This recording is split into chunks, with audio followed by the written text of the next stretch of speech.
All right, good evening, folks.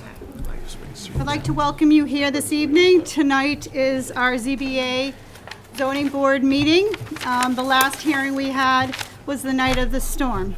So some of you are here because that hearing we held remotely on Zoom. We opened and then continued hearings. So we have a lot on the agenda this evening, and I'd like you to be cognizant of that and respectful of the board. And I am going to go through the protocol that we have this evening and give you some sort of a heads up on what we're going to do this evening and how this hearing will be run. So this is a hybrid participation meeting. And my name is Lynn Fiddler. I am the chair of the ZBA. This is meeting ID 832-7677-3239 with passcode 346432. I'd like to remind everybody that we have this evening dialing in and using their phones. If you'd like to be heard, you need to press *6. And then when you're done speaking, you need to unmute yourself by pressing *6 again. We do have a full quorum this evening. We have 5 full-time members and 2 associates. I'd like to just start by mentioning Brian Murphy is here. He's outside at this moment and recused from the first hearing. So, is there anything else I need to go over that I missed? I don't need to do roll call where we're all here. Do you want to do the order? That we're gonna... I am going to do the order right now. So for this evening, I'm going to begin with the continued hearings to date certain 11/9, which were the hearings that we were intending on hearing at the meeting that we had on the night of the storm.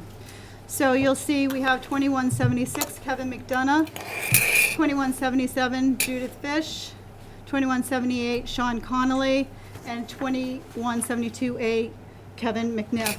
So those 4 cases will be heard in the beginning this evening, and then we will go to 2159A and then Webster Point Village. I'm going to go out of order on 2176 because I am recused from that hearing and begin with 2177. So after those continued hearings are heard, we will go to our new hearings this evening. So the new hearings this evening are 2179, 70 Preston, 2180, 60 Montana Street, and 2181. Okay? Any questions from the board? No questions. I've also had a request into town council. He is on his way. I've been ill for 5 days now, and I had a situation last night, so I am going to request that town council helps me with this hearing this evening so I can rest the jaw, and I think that will work out well for everybody here on the board and for the public as well. So he will be here shortly, and at that point, we'll see where we are in our hearings. Okay, do we have the applicant for 2177 here this evening? That's me. Hello. I'm going to read this into the record, and then we will get started. Excuse me.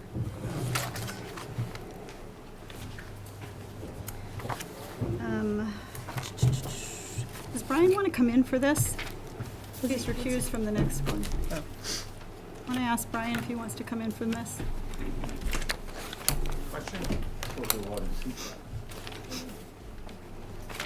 Yes, sir? Could you introduce the board? Sure. Board members, would you like to introduce yourselves? Mark Stiles. Larry Keane. Lynn Fiddler Heidi Conway. Chris Pilsers. Steve Feen. and Brian Murphy. Yeah. Before COVID, we all had little signs here for us, but we also would like to acknowledge our administrator is not here this evening, but Casey Vaughn is helping out, so we appreciate her hard work in helping us this evening. And Andrew Stewart, our building commissioner.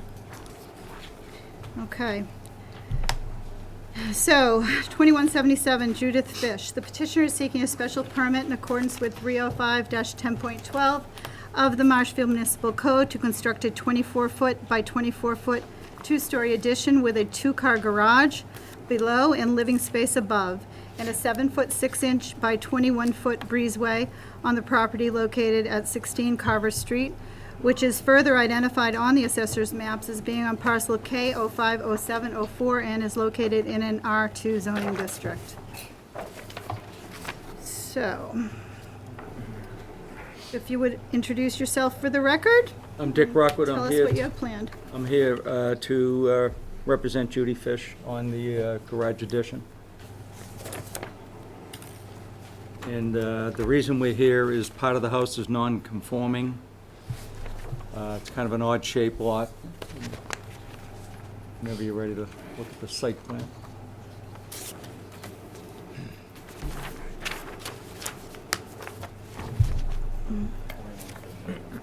So the red is the proposed addition. And there you go. That, as you approach the lot, which is the bottom of the page there, you see the paved drive. The house is non-conforming on its front. Actually, those are side setbacks, that 9.1 and 6.9, and that's the reason I'm here. Where we're placing the addition conforms. It's a two-car garage with a room above. All connected, all heated, all one living space.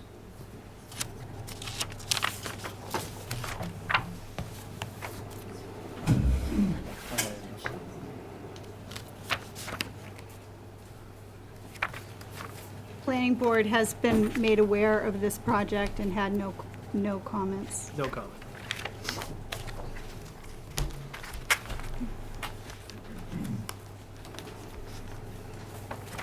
Andrew, you're okay with this particular project? Yep. It conforms with all the setbacks as far as the addition. It's only the existing portion of the house that is non-conforming. Okay. And the driveway will remain the same? Yes, just get extended to the garage. Okay. Pretty much comes almost right down to that in asphalt. Just got out the shoehorn. All righty.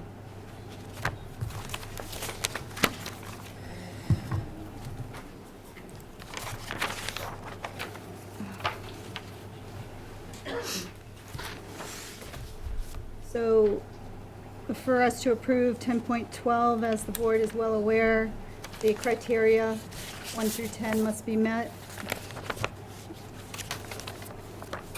We have the deed. Yep. We have the deed, we have the deed. We have the deed. We do. Okay. Any questions from the board? I am good. No questions. All set down there? Any questions from the public?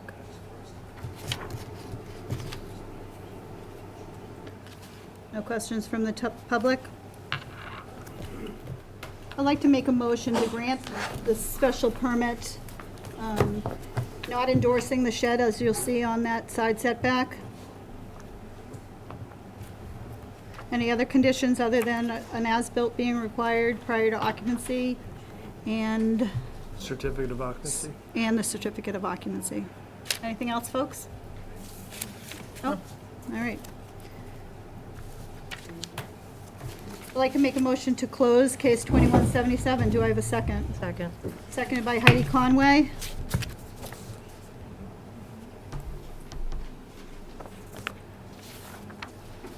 All those in favor of closing?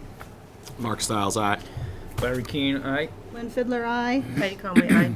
Chris Meadows, aye. Brian Murphy, aye. Okay, so this hearing is now closed. Any deliberation? All set with items 1 through 10 on 10.12? All set? Yep, Yes. okay. I'd like to make a motion to grant the special permit, not endorsing the shed with the conditions I outlined earlier. Lynn, you can give my vote to either Larry or Chris, whoever you want. Fine.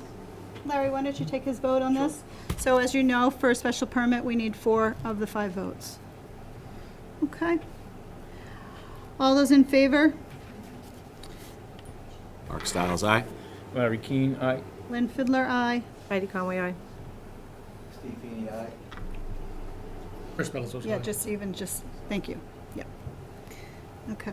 So you're all set with that. Case 2177 is approved with a vote of 5-0.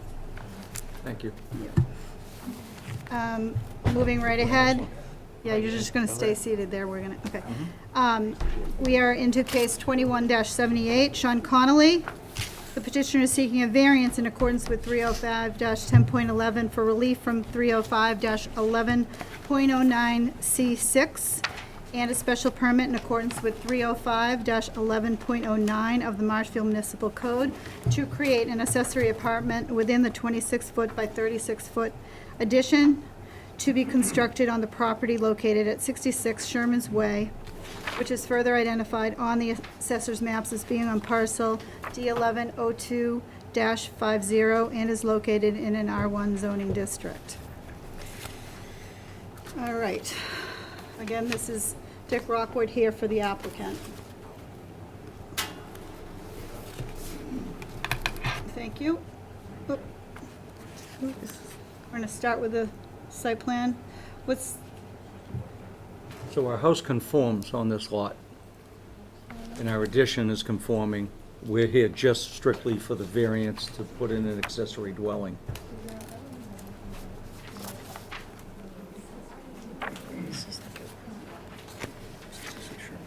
Yeah.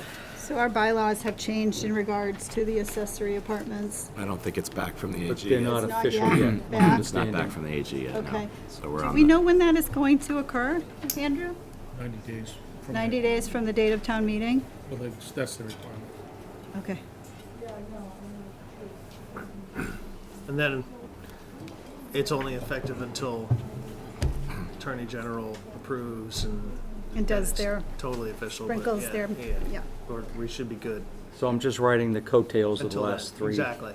decisions that we had, the board was kind Right. enough to approve. Now, this was applied for prior to town meeting, I believe, right? Is that also I the believe case? so, yeah, I think yeah. that's the other reason why, is this was applied for prior to town meeting, is why he needs the variance. Right. But even if it was after town meeting, I would still have to go Still, this route, well, yeah, because it's I not would official want- yet. I'd defer to Bob before I made that I decision. know, yeah. but that's okay. We'd rather just keep it moving if we may. So the decision that we had on the previous with the variance and the explanation, correct. we'll Yep. use the same Absolutely, verbiage? the same conditions, the same language. It would, Okay, the stuff we did for 110 Ames Way, I think that was right? correct. Yes. Ames? Yeah. Yep, that was the one. Okay. Well, you're here in front of us for a variance, so we have to go through the procedure. We have a deed, correct, Heidi? Yeah, we do. Okay, we have the site plan. Just expand in on it.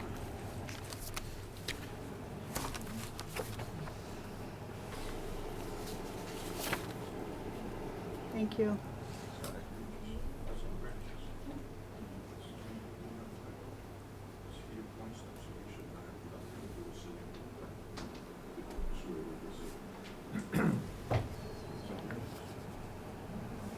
Okay, I see. It's within the building envelope, okay. Do we need to put up the accessory bylaw? I can do that. Thank you.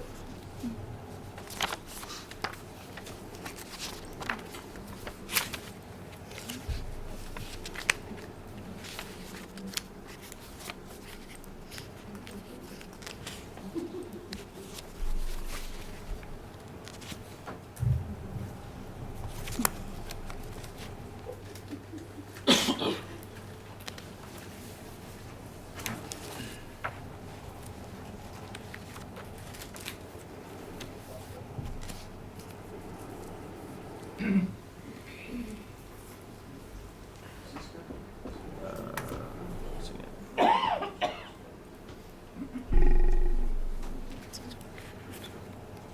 305-11.09, so the board is just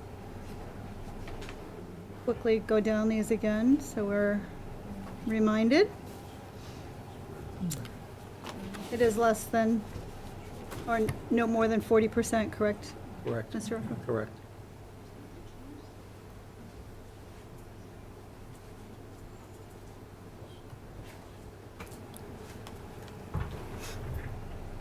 I don't know what that is, but. Why it's doing that?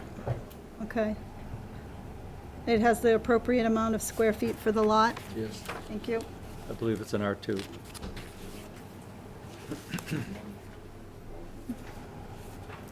In R2, it needs 20,000.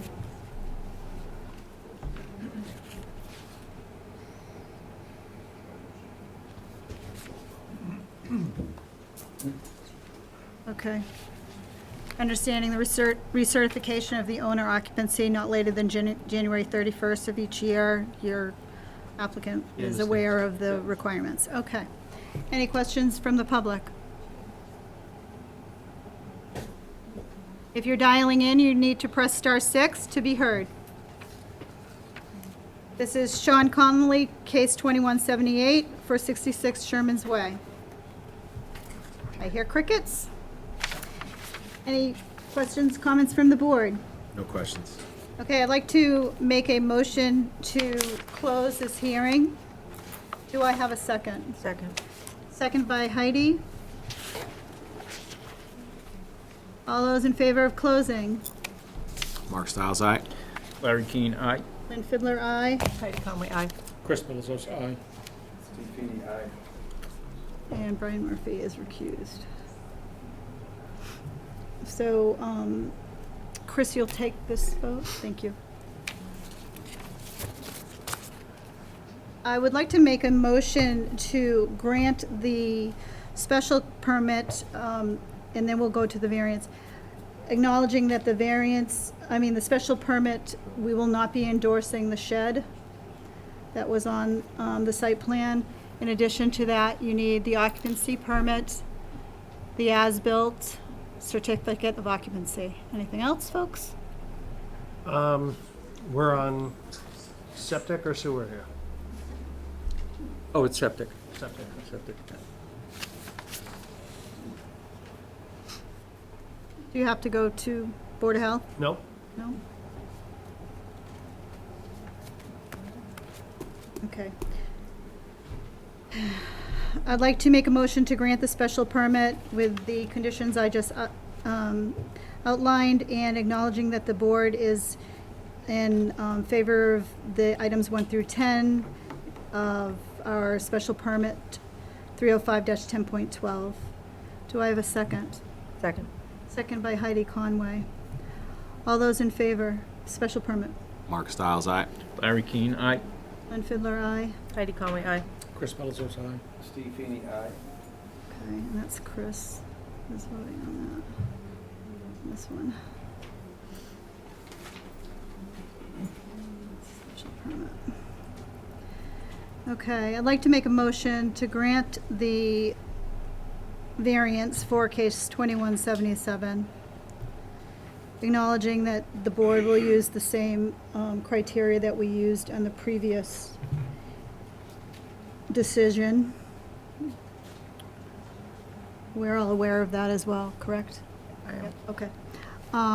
Do I have a second? Second. All those in favor? Second by Heidi, all those in favor? Mark Stiles, aye. Larry Keane, aye. Lynn Fiddler, aye. Heidi Conway, aye. Chris Middlesex, aye. Steve Feeney, aye. Okay. So you have a vote of 5-0 on your special permit and a vote of 5-0 on your variance. Okay. So we're moving right along. Case 2172A. All set, thank you. Thank you. Being this fortunate, I'm gonna go with my lottery ticket. Yes, I know. I don't know how that happened. Should we tell Brian to come back in? Do we have the applicant here? Murph? Brian? Excuse us, folks. Have you been in touch with Bob? He just called me. Excuse me? He just called me to work. He said it'd be a half hour. So, Want to just run down, do McNiff? Is that- yeah, yeah. Do we have the applicant here for case 21-72A, Kevin McNiff? Have you out there? 17 Seminole Avenue? I want to yell out in the hallway and see if they're out there. Oh, he's like a tall gentleman. I've been working on this one. 17 Seminole Avenue? Is anyone here for 17 Seminole Avenue? We'll hold it till later. You want to just open it and then, Hold it till later a little bit. Yeah, I will read it into the record, and then we'll see where we are. Case 21-72A. Excuse me, ma'am. 2172A, Kevin McNiff. The petitioner is seeking a special permit in accordance with 305-10.12 of the Marshfield Municipal Code to add a 5-foot, 5-inch by 30-foot, one-story addition, a 12-foot by 33-foot front second floor dormer, and a 4-foot, 5-inch by 34-foot covered porch, and a variance in accordance with 305-10.11 for relief from 305-6.02, Table of Dimensional Density Regulations, for an additional 6-foot, 6-inch by 30-foot, one-story addition to create a 12-foot by 30-foot room on the property located at 17 Seminole Avenue, which is further identified on the assessor's maps as being on parcel M0903-08 and is located in an R3 zoning district.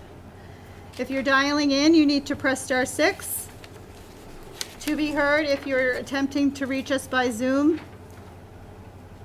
please unmute yourself. not out there in the audience.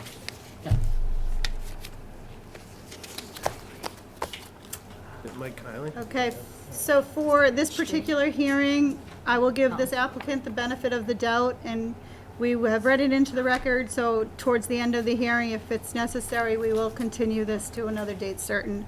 But for the meantime, we will move on to our, another hearing. So in light of the fact that town council is not here, I am going to go back to our new hearings, which are case 2179. I'm sorry, I take that back.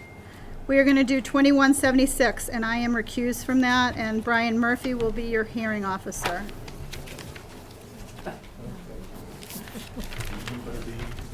All right. Have fun. I'll be right back.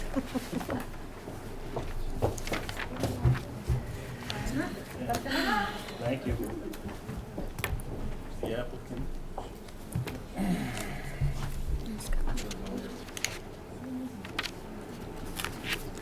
All right, so we have case number 2176, Kevin McDonough. Petitioner is seeking a special permit in accordance with 305-1012 Marshfield Municipal Code to raise an existing structure and construct a new 28 by 36 two-story single-family dwelling with a two-car garage below and a foundation size 28 by 40 on the property located at 49 Waltham Ave, which is further identified on the assessor's maps as being parcel G12-19-08A and is located in the R1 zoning district.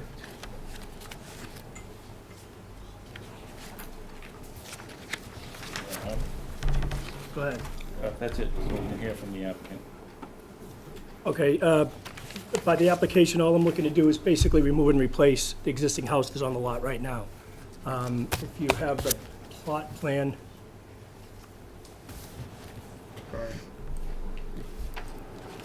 When the plot plan comes up, you'll see that the proposed structure is conforming for the area. It's an R1 zone.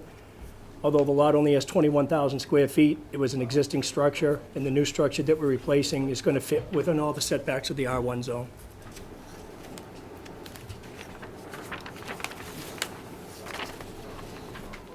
Do we have any questions from the board?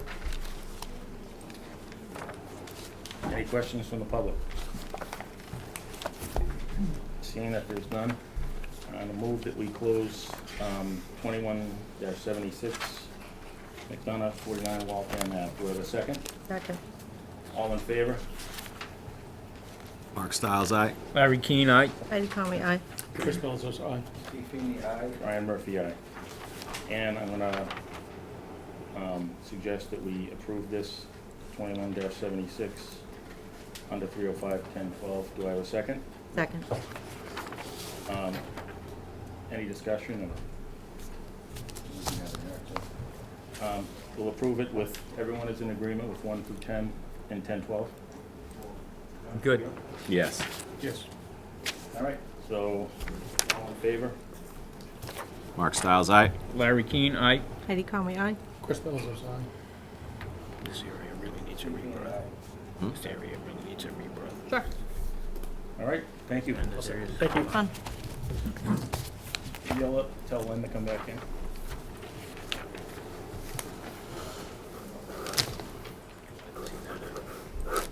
Guess we're waiting for that one. So those are all of last week's. Yeah, those are the ones. These are this, yep. These were storm ones. Now we'll start with this one. Which one? These were the storm ones. We're going back. Unless Lynn wants to. Well, yeah, Bob's here. He's not, unless he's here. then- Really? On Waltham? As soon as we get to it, we'll really Yeah. should do that, get these poor people out of here. Yeah, before they have to deal. Yeah. Yeah. I agree. All right, so these are Bob's notes on what's coming up. I have the ones, I see, probably drank down the water. I did. In the 3 little beers. Oh, I did. I was gonna say spit, but I didn't want. I think you just implied that. It was like the quickest hearing of all time. Brian. I want us to galvanize this here. You haven't done I just that. texted him, is he here? Nuts. Is he here? Oh, good. Right. What's He that? left? MCTV? I probably just looked into it. Okay. I don't know. It's still running. Want to do the one new hearing See before? if the one that, So we gotta wait for Bob? yeah, he's coming up, he's coming, so. You do a new hearing? Okay, folks, Well, that's not. I'm Keep back. moving? Yeah, I'm gonna keep moving. Again, is the applicant for case 2172A, Kevin McNiff, for 17 Seminole Avenue available? Again, if you're trying to reach us by Zoom, you need to unmute yourself, or dialing in, you need to press *6. I don't see him on Zoom. Okay, attempt number 2.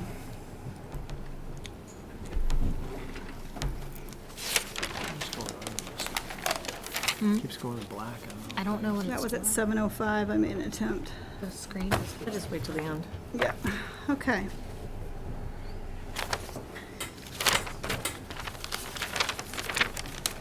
I'm going to take case 2179.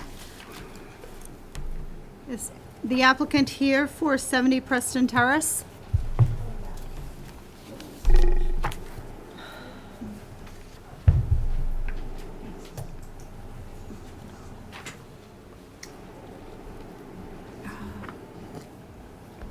Should somebody go yell out there? Thank you. I'm going to read this into the record while you set up. We had a, Do you have the Present. plan digitally? yes, I believe we do. Okay. I don't know if we have the pointer still, but. I You should have that have pointer? everything. Yes. Okay, all right. They're in there. Case 2179, Terry and Jan Martin. The petitioners are seeking a special permit in accordance with 305-13.02.c.01 and 305-10.12 and a variance in accordance with 305-10.11 of the Marshfield Municipal Code for relief from 305-6.07 to construct a 4-foot by 14-foot ramp a 4-foot by 181-foot pier, a 3-foot by 30-foot gangway, and a 20-foot by 10-foot float on the property located at 70 Preston Terrace, which is further identified on the assessor's maps as being on parcel I-16, 1405, and I-16, 15-11, and is located in an R3 zoning district. So this is another dock request.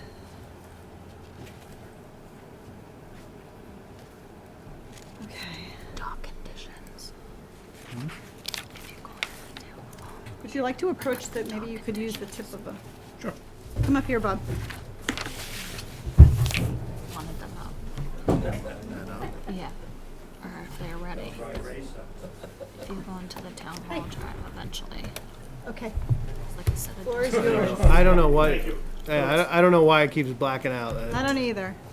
Frank, We're just going with, as long as it doesn't black out and then, as we've had, yeah, okay. It's the You know what I'm screen talking sharing. about, yeah. So for the record, my name's Gregory Morse, registered engineer, Morse Engineering, representing the property owner Terry and Jan Martin. As was read into the record, this is a request for a special permit, a variance with respect to construction of a new dock at the Martin residence. Their property is at 70 Preston Terrace. Familiarizing you with the plan. Preston Terrace is off here on the left. Their existing house located here. Their property is made up of 2 parcels. This parcel, which has the house on it, this here being a paper street, the extension of Ferry Street. And then they also own this parcel here, I-16, 1511, which is just over 5,000 square feet in size and extends out to the South River. This portion of Ferry Street is, if you drive past the bridgeway, the road kind of ends and becomes a dirt paper street at that location. The proposal, I can grab my paper plan if it keeps doing this, but our proposal is to construct a new pier. The new pier would start with a ramp right here and extend out to a gangway. That gangway would lead down to a 10-foot by 20-foot float. The pier and the dock system have been designed in accordance with the Marshfield Conservation Commission rules and regulations for the dock. We conducted a dock walk this morning with 2 members of the Conservation Commission, the agent, the building inspector, as well as the Marshfield Harbor Master. I don't believe anyone had any issues with the locations. We verified the height of the dock. We verified the depths of the water at the locations as well. This property, where the dock is proposed, is in the Coastal Wetlands Overlay District, being at FEMA elevation 10. That encompasses this entire property. What you see here is the high tide line at elevation 6, which is just off the frontage of the property. Obviously, the river on the right always having water in it.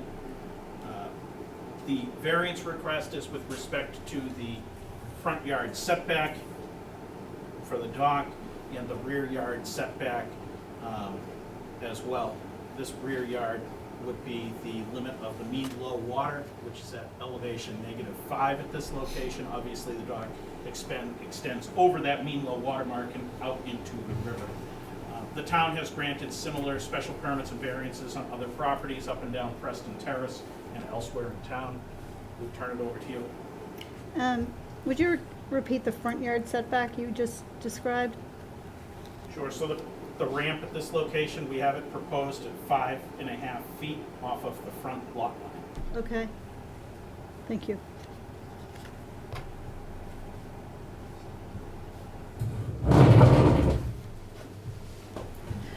Andrew, would you mind putting up a decision, perhaps, which one's the most recent? There were, Yeah. We do have the deed. We have a copy of the deed, elevations. Is there proposed to be any electrical what is ZBA? No, lighting or anything of that nature? no, no. Any questions from the board? No questions. Brian? What's that? Do you have any questions on this dock? No. No? I just saw you check. some thought of a gate in the end of it, beginning that that's a public road?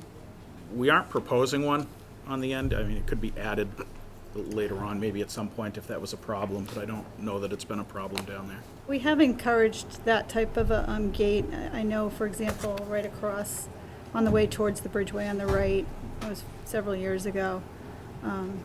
for safety purposes, I would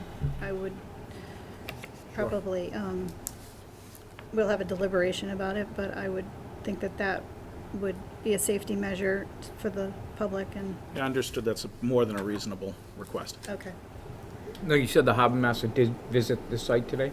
Yes, he did. No issues? No issues with the harbor master.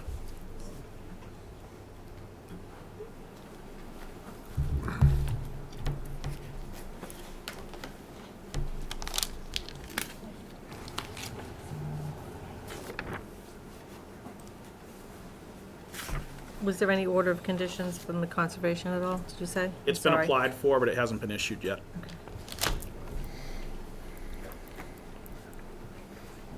Do you know when your Concom meeting is, your next meeting? I believe it's either next week or the following week. After that order of conditions, we would also have to go to the Army Corps of Engineers as our next step.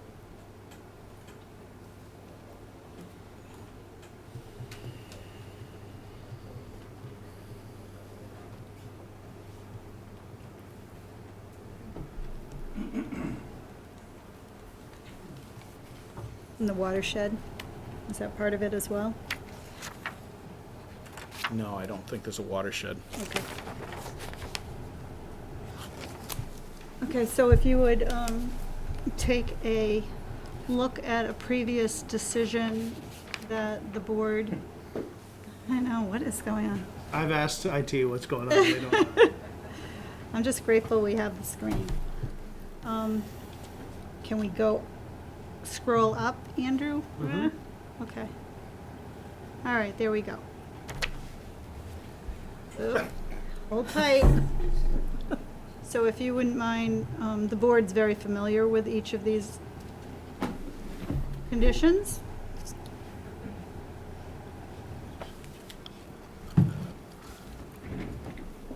Those are all acceptable. Okay, to the next page, please.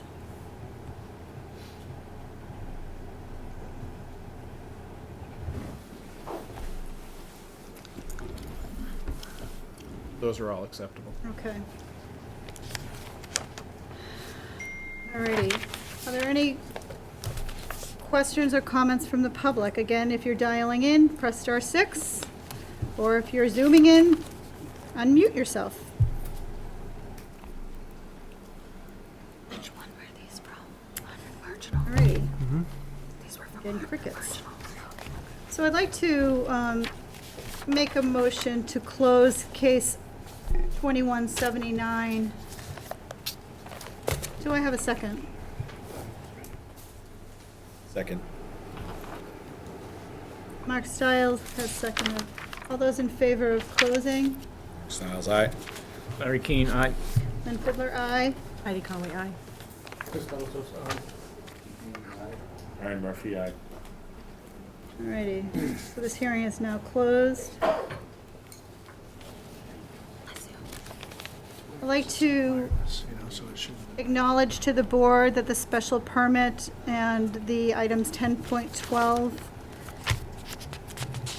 have been satisfied. This is 1302. The special permit and a variance, right? And It's it's a in the, special and it's permit in, and the coastal. oh, and it's in the coastal wetlands, yep. The use requested is listed, the requested use is essential or desirable.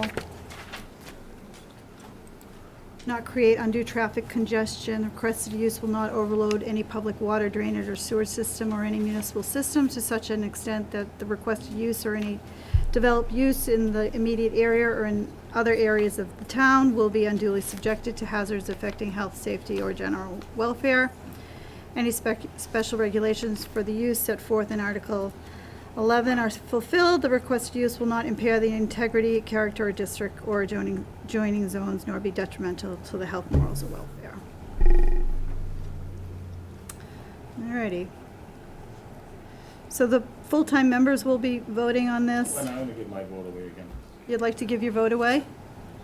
And, I'm on Jeopardy. pardon? I feel like I'm on Jeopardy. You're on Jeopardy.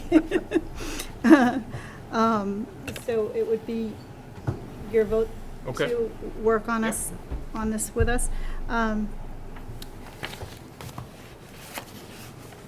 So we currently do not have any orders of conditions.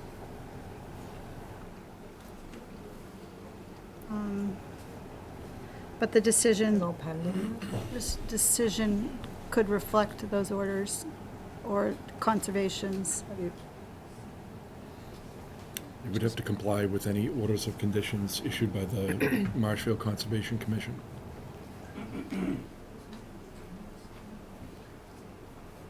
And any Army Corps of Engineer permits and approvals. Okay. Thank you for that verbiage. Okay. I know. I'd like to make a motion to grant the special permit in accordance with 305-13.02 C.01 and 305-10.12. Do I have a second? Second. Seconded by Heidi Conway. All those in favor? Mark Stiles, aye. Using the conditions, Bob. Larry Keane, aye. Lynn Fiddler, aye. Heidi Conway, aye. Chris Phillips, aye. Steve Feeney, aye. And you're, okay. So we have a vote of 5-0 in favor of the special permit for 2179. I'd like to make a motion to grant the variance in accordance with 305-10.11 of the Marshall Municipal Code, relief from 6.07. Is that it? Yes. Do I have a second? Second. All those in favor of granting the variance with the conditions as Bob outlined for special permit? Mark Stiles, aye. Thank you. Larry Keane, aye. Lynn Fiddler, aye. Heidi Conway, aye. Chris Phillips, aye. Steve Feeney, aye. All righty. So you are all set. Thank you for your time and have a nice evening. Thank you very much. And Appreciate it. I'm sure Nancy will be in touch with you. Thank you. Appreciate it. you. Yep, good night.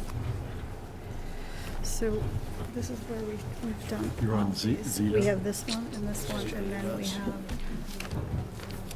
Town of Marshville and Webster Point. How do you want to cut? We just Finish these two and then do it, or? Whatever you I mean, I think it's fair. Folks are sitting here, but I think it's fair do to, that one. That was the advertised public hearing.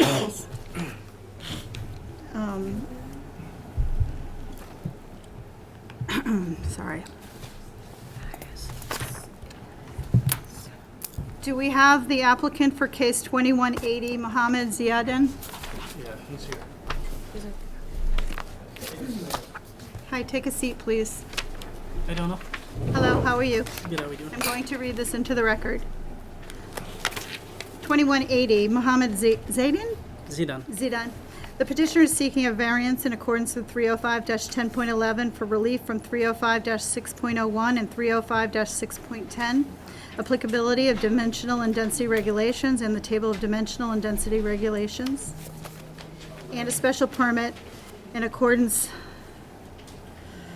with 305-10.12 of the Marshfield Municipal Code to construct a 39.5-inch by 110-inch portico over the front steps on the property located at 60 Montana Street, which is further identified on the assessor's maps as being on parcel G122705 and is located in an R1 zoning district. Do we have this applicant's Yep. forms?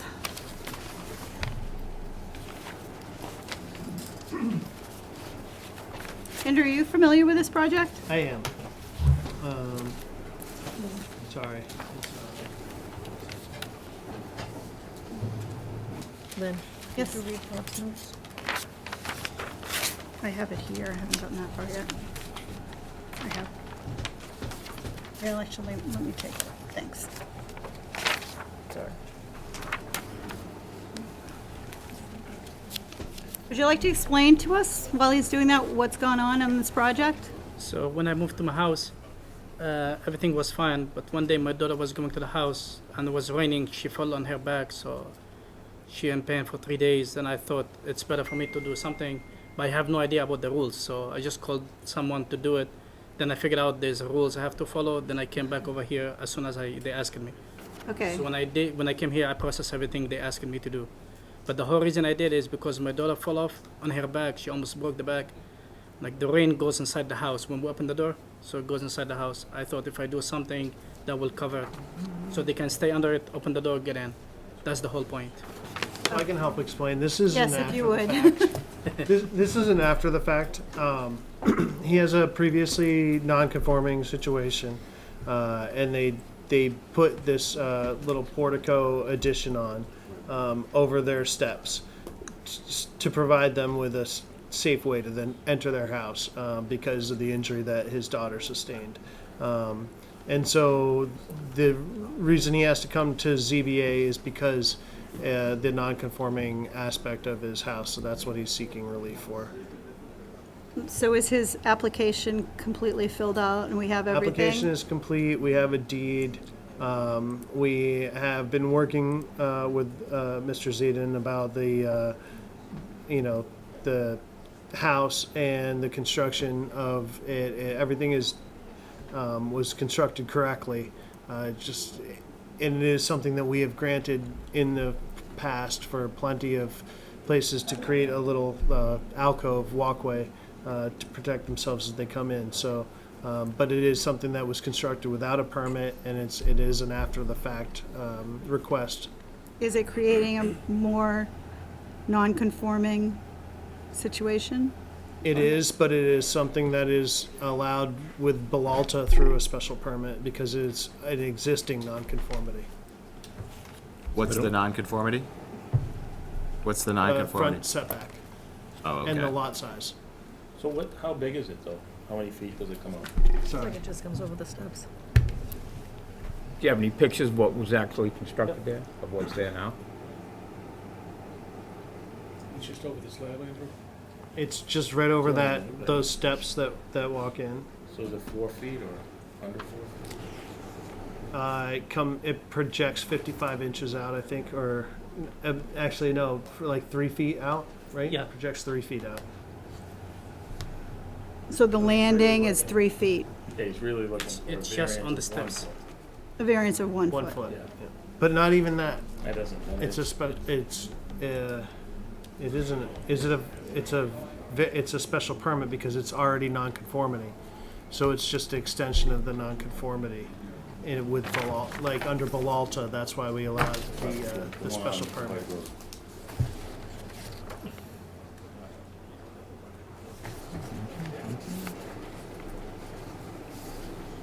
This thing's driving me nuts. I don't know what's going on. So we have the deed.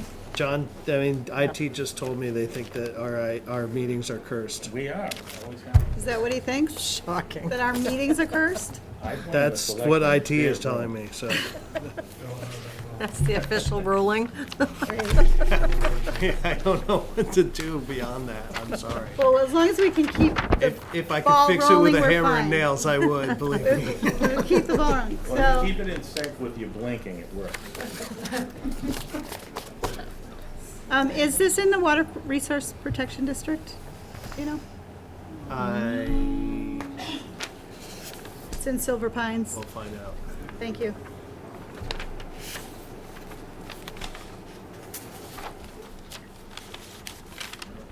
We have a deed? Yes, Okay. I gave it to Miss Nancy. Okay, I saw the picture of the home with the red colored hand sketch. And building commissioner is working on your permit. While he's working on that, are there any questions from the public? Again, if you're dialing in, you need to press *6.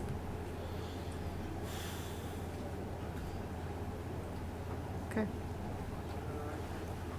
So you can see the nonconformities. yeah. Weird how they put houses like that.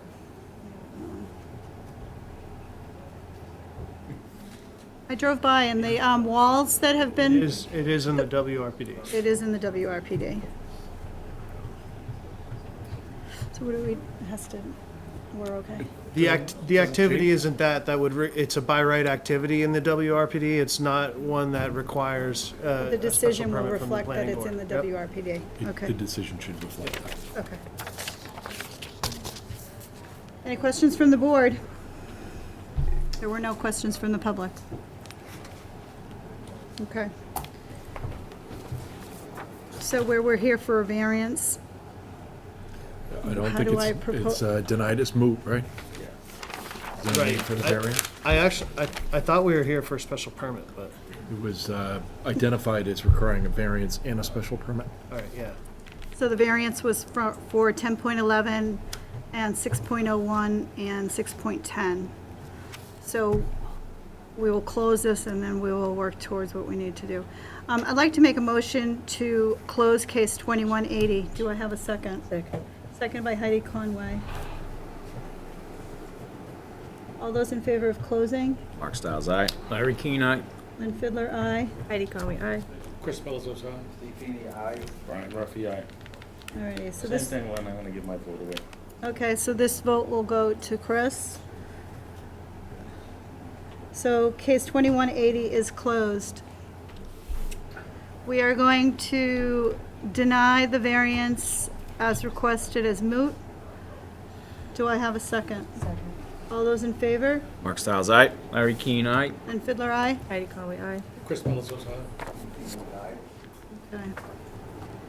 I'd like to make a motion to grant the special permit in accordance with 305-10.12, acknowledging that the board is well aware of those conditions. Do I have a second? All those in favor? Mark Stiles, aye. Larry Keane, aye. Lynn Fiddler, aye. Heidi Conway, aye. Chris Fellows, aye. Alrighty. Does it just need to sign this? Do we actually need to sign? So you're all set? You'll work with the applicant? and We've been he's- working with Mohammed, yeah, you're very good well. to go? Yeah. No, All right. he's doing. So you good. understand what's gone on? Yep. So you have your... You're all set, all right, Okay, Mohammed? I know, it's a lot of gobbledygook. So I appreciate you coming and getting this set straight, and good luck with your project. Thank you and- Yeah, enjoy your evening. Thank you so much. Alrighty, alrighty.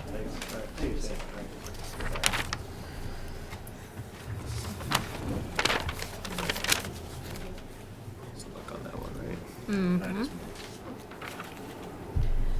B Homes LLC. Want to go to this one, or you want to leave them to the end? Finish, I'm just gonna be This should be done with quick. change of use. Okay. Case 2181, 864 Plain Street. Hi, how are you? Come on up front. I believe so. Nice to see you. Hi. I'm going to read this into the record. Case 2181, B Home LLC. The petitioner is seeking a special permit in accordance with 305-5.04, Table of Use, Retail and Service, number 2A of the Marshfield Municipal Code to change the use to retail on the property located at 864 Plain Street, Units 2 and 3. Sorry. Which is further identified on the assessor's maps as being on parcel D1001-04A and is located in a B2 zoning district. Hi. Hi. So why don't you explain your project while Andrew finds the application and everything up on the board for us? Okay. I'm a little nervous. Yeah, no, don't be nervous. Name and address for the record. Bonnie Bongelati, 9 Setsbury Drive, Marshfield. Okay. It's basically a fine furniture consignment store. I own a store in Duxbury right now. Okay. And because I live here, I'd really like one here in Marshfield. Okay. And it's pretty successful there. The people of the town really like it, but I'd like to bring it here. And that space seems to work out perfectly because it's nice and open, so I can get big pieces of furniture in there. Okay, so let's explain to the board which piece of property that we're talking about. 864 Plain Street, it's Unit 2 and 3. So this is Cal Cagney's building for Yeah, I'm those the of new you. owner. I just bought it Oh, from Tom. oh, hi, nice to meet you. Hi. Okay, so if the property itself, are you in the do you have a lease agreement, or? Yeah, we're gonna do a lease if we get the okay to move forward with the retail store. Okay, okay. And the square footage? 2,000 square feet.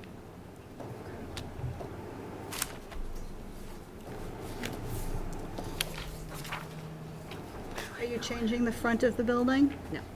So there's no change? No. The total of both units is 2,000 square feet, 2 and 3? Yeah. So there's an upstairs 2 to 3, so it's also an upstairs. Right? Do we have the site plan? You have this parking, you have 4 spaces I just saw, Yeah, there's multiple other parking spots. right? Do you have an idea on the amount of employees or your time of operations? I'd probably be open 10 to 5, Tuesday through Saturday, 11 to 4 on Sundays, and closed Mondays. And it would probably be 2 employees a day, just rotating shifts, but not at the same time.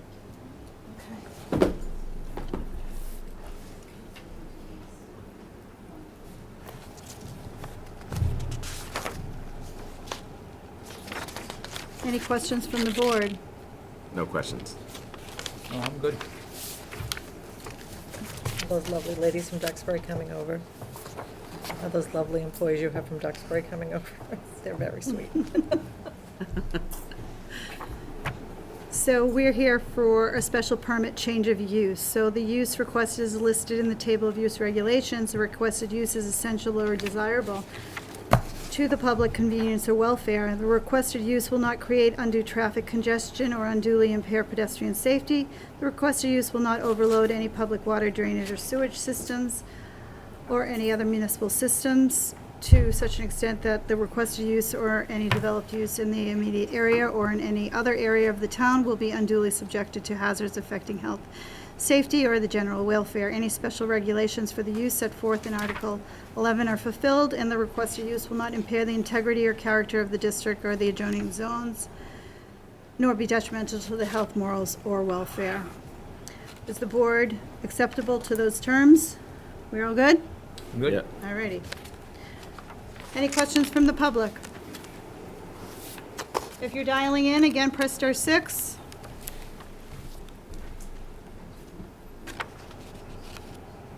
Okay, I'd like to make a motion to close case 2181. Do I have a second? Second.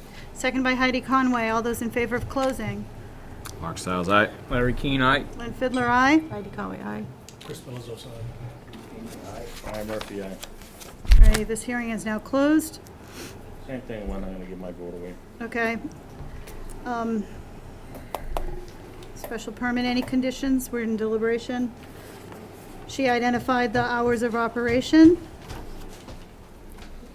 as 10 to 5, Tuesday through Saturday, 11 to 4 on Sunday, and closed Monday. Any other? The sign? The signage needs to. Yeah, we're gonna change the sign. You need to work with the bylaws, the signage bylaws for the town of Marshfield, just so Okay. you're aware. Yeah, there's an existing sign now, so, Right, okay. all right. We'll get a We're sign permit closed, going but- with the building department. Yeah, I know. Okay, all righty. I'd like to make a motion to grant the special permit. Do I have a second? Second. Second by Heidi Conway. All those in favor? Mark Stiles, aye.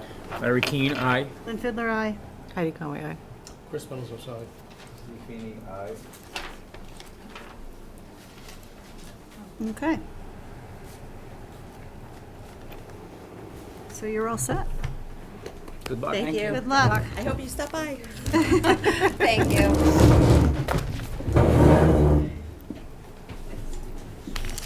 All righty.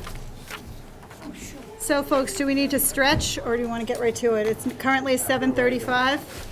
We're getting right to it. Want to see bacon? You wanna get rid of Webster? Yes, Judith, before we go, again, one last time for already do that? 17 Seminole Avenue. Already did that? Do we have the applicants for 2172A?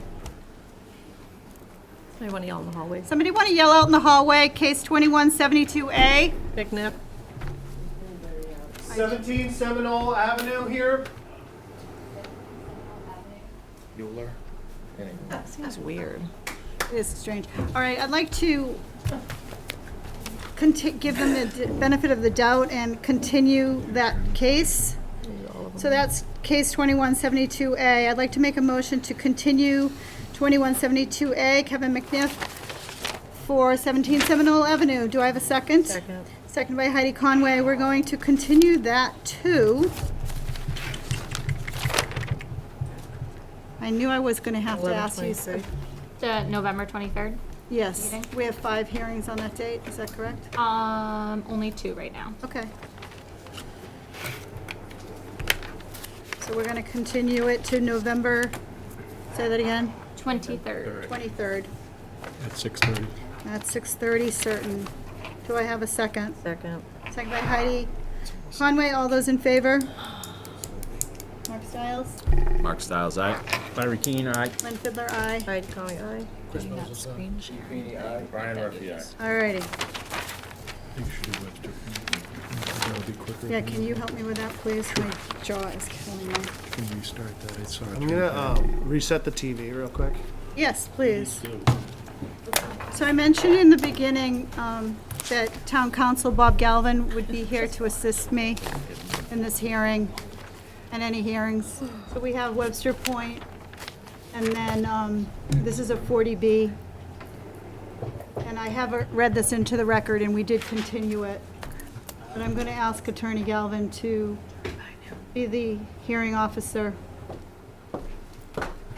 for me for this particular case. Or maybe not the hearing officer, how do I better put that? Procedural hearing officer. Procedural hearing officer. And I appreciate him being here to help me out. Alrighty. Okay, good evening, everybody. This is a continued public hearing on a proposed change to the Webster Point Comprehensive Permit Project. And I see Attorney Bagley online. He'll have He's online. He is. I don't know if he can hear us. Yeah, sorry. Wrong time to. I'm just going to hang on. He's the counsel for the developer.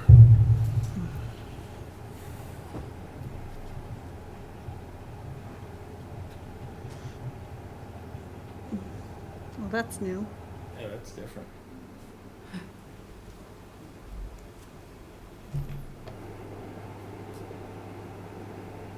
Are we having an issue with Zoom? But it actually, No, it's just the TV. it's just the Just the TV. TV doing its restarting. thing? That's all. So, Ian, just so you know, Attorney Bagley, we can't hear you at this moment if you just sit tight. Attorney Galvin will be with you. Do I need to take a short recess? No, it should pop up here according to.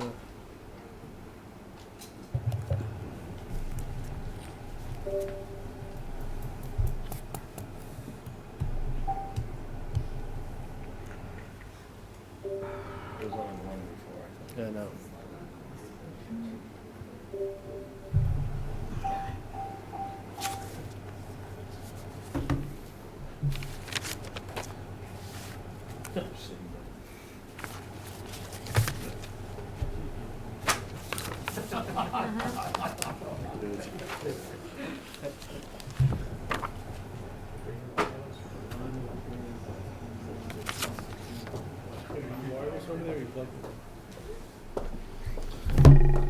This is crazy. Do you need this back? Just like my notes. Lynn, would you just take a 5-minute recess so I can call IT? I'd like to make a motion to take a 5-minute recess. Do I have a second? Second. Second by Heidi Conway. All those in favor? Mark Stiles, aye. Larry Keane, aye. And Fiddler, aye. Heidi Conway, aye. So we're taking a 5-minute recess because. All right, we're in recess. Be mindful of what you say.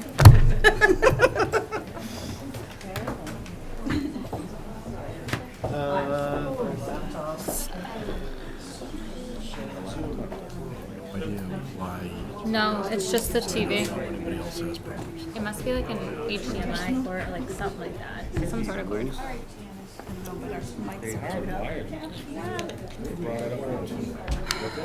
Well, like this.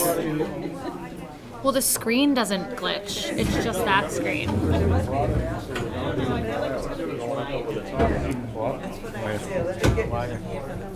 End of a long day.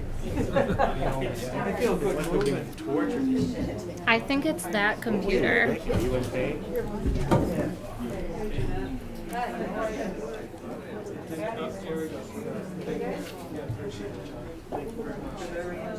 Almost need to be. Oh, what's up? The What's up? IT She's people up. almost need to be It's the magic of the. every meeting. What did he say? Oh, you did? Chris. When in doubt, unplug it.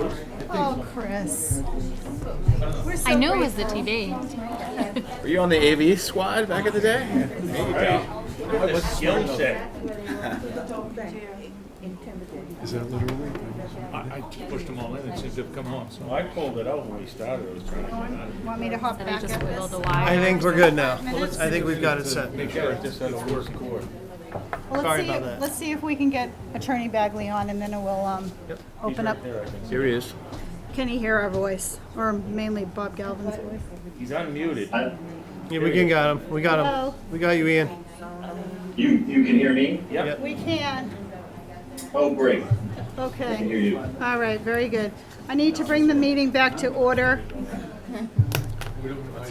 Gotta wait. Yep. We had a 5-minute recess. Look at my clock. Steve's gonna go grab her. Thank you. I thought this was already put to bed. I thought this was already put to bed. Yeah. It's a nice, easy fix. IT came in and took care of it. Chris, Isn't that the troubleshooting thing that they do right off the bat? Chris When you Wood. call the cable company, they say, literally. check your wires. We had that meeting with IT Okay. here. I'd like to bring this meeting, this is the ZBA. Steve Feeney's still out. Do we have everybody? No, We're Steve short. He stepped out for a second. Stepped out, okay. Well, wait a minute.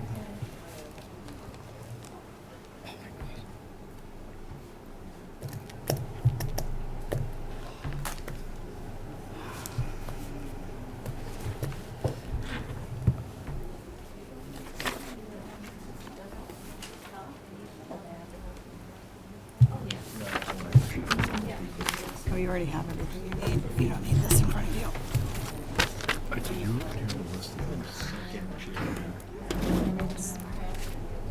When are we done?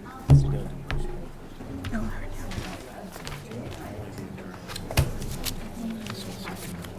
yeah, this here, I haven't even read it yet.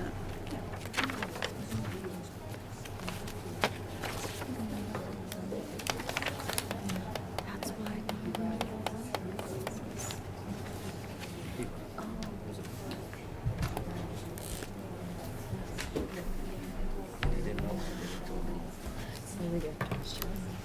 So these are starting from today and going back. I numbered them for my plan. List of 19 things have come in. Nope.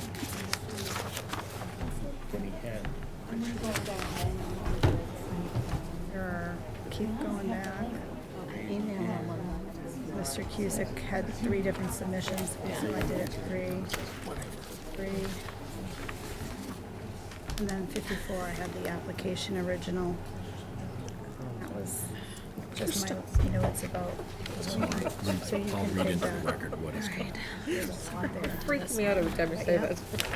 So when Andrew has these, oh God, what'd you do here?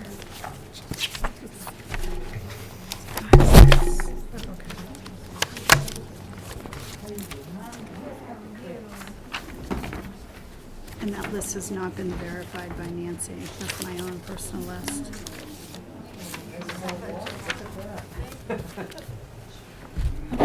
This is, oh, so we're waiting to see if they show up again tonight. These are the recent You got numbers. That's from Rod.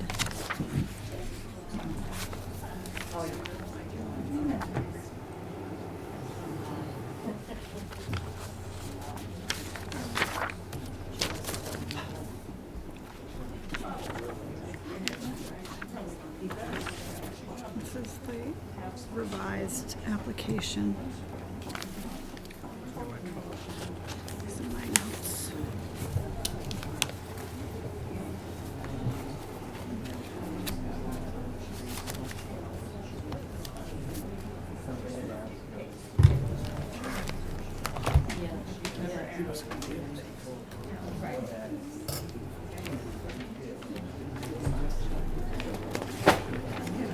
Okay, we're ready? Steve's here. Okay, let's call this meeting back to order, please.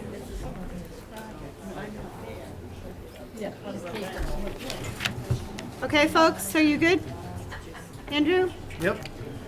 This is the Zoning Board of Appeals. It is currently 7:46.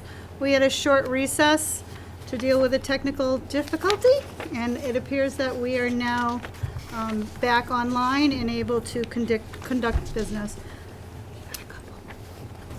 Take it from here. Yeah, I'd like you to do that for me, thank you. All right, so before I have Attorney Bagley speak about the proposed changes to the Webster Point project, I just want to remind the board back on September 8th, this board made a determination that the proposed changes that were requested by Attorney Bagley on behalf of his client, Mr. Gioso, and Webster Point Village LLC were substantial changes. Attorney Bagley and Attorney Cetrovic, representing the developer, filed a motion to amend an existing appeal to include the issue of whether the board was correct in determining the changes were substantial or not, or insubstantial. And we have taken the view that there wasn't an appeal, and in compliance with an order of the Housing Appeals Committee from August, the board opened a public hearing at the beginning of October, and as a result of the power outage that occurred 2 weeks ago, that public hearing was continued to tonight.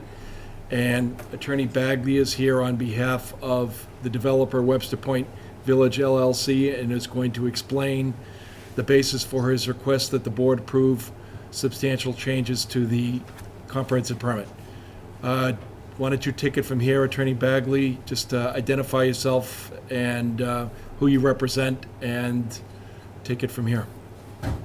Thank you very much, Attorney Galvin.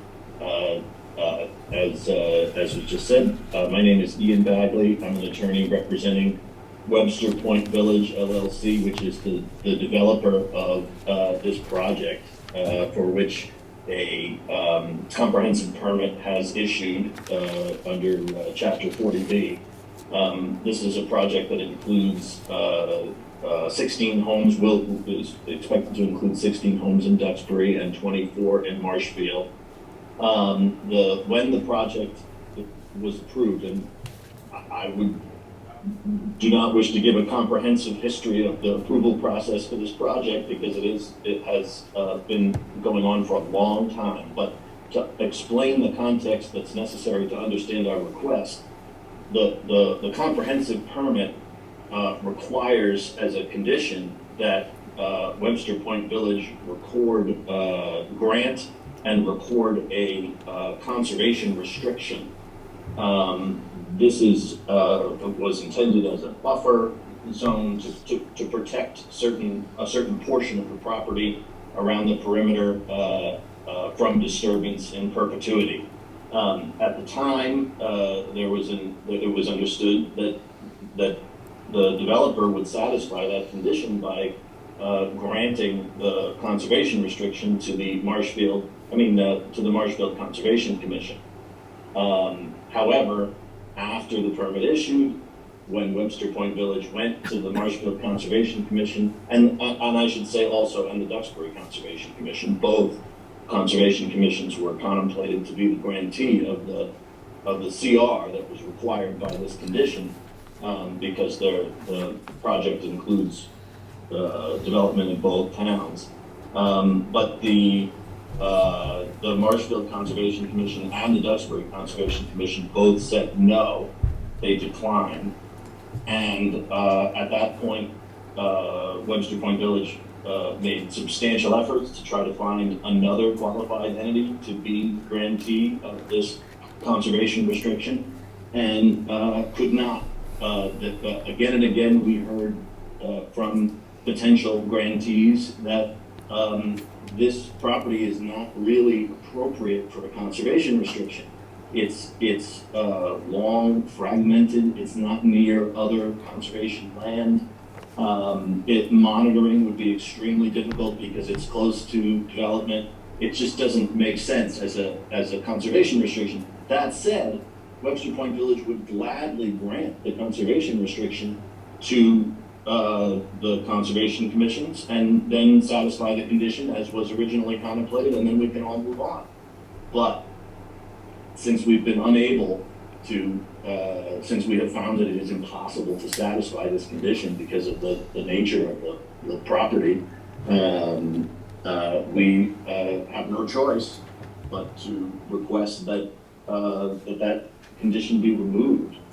And I would say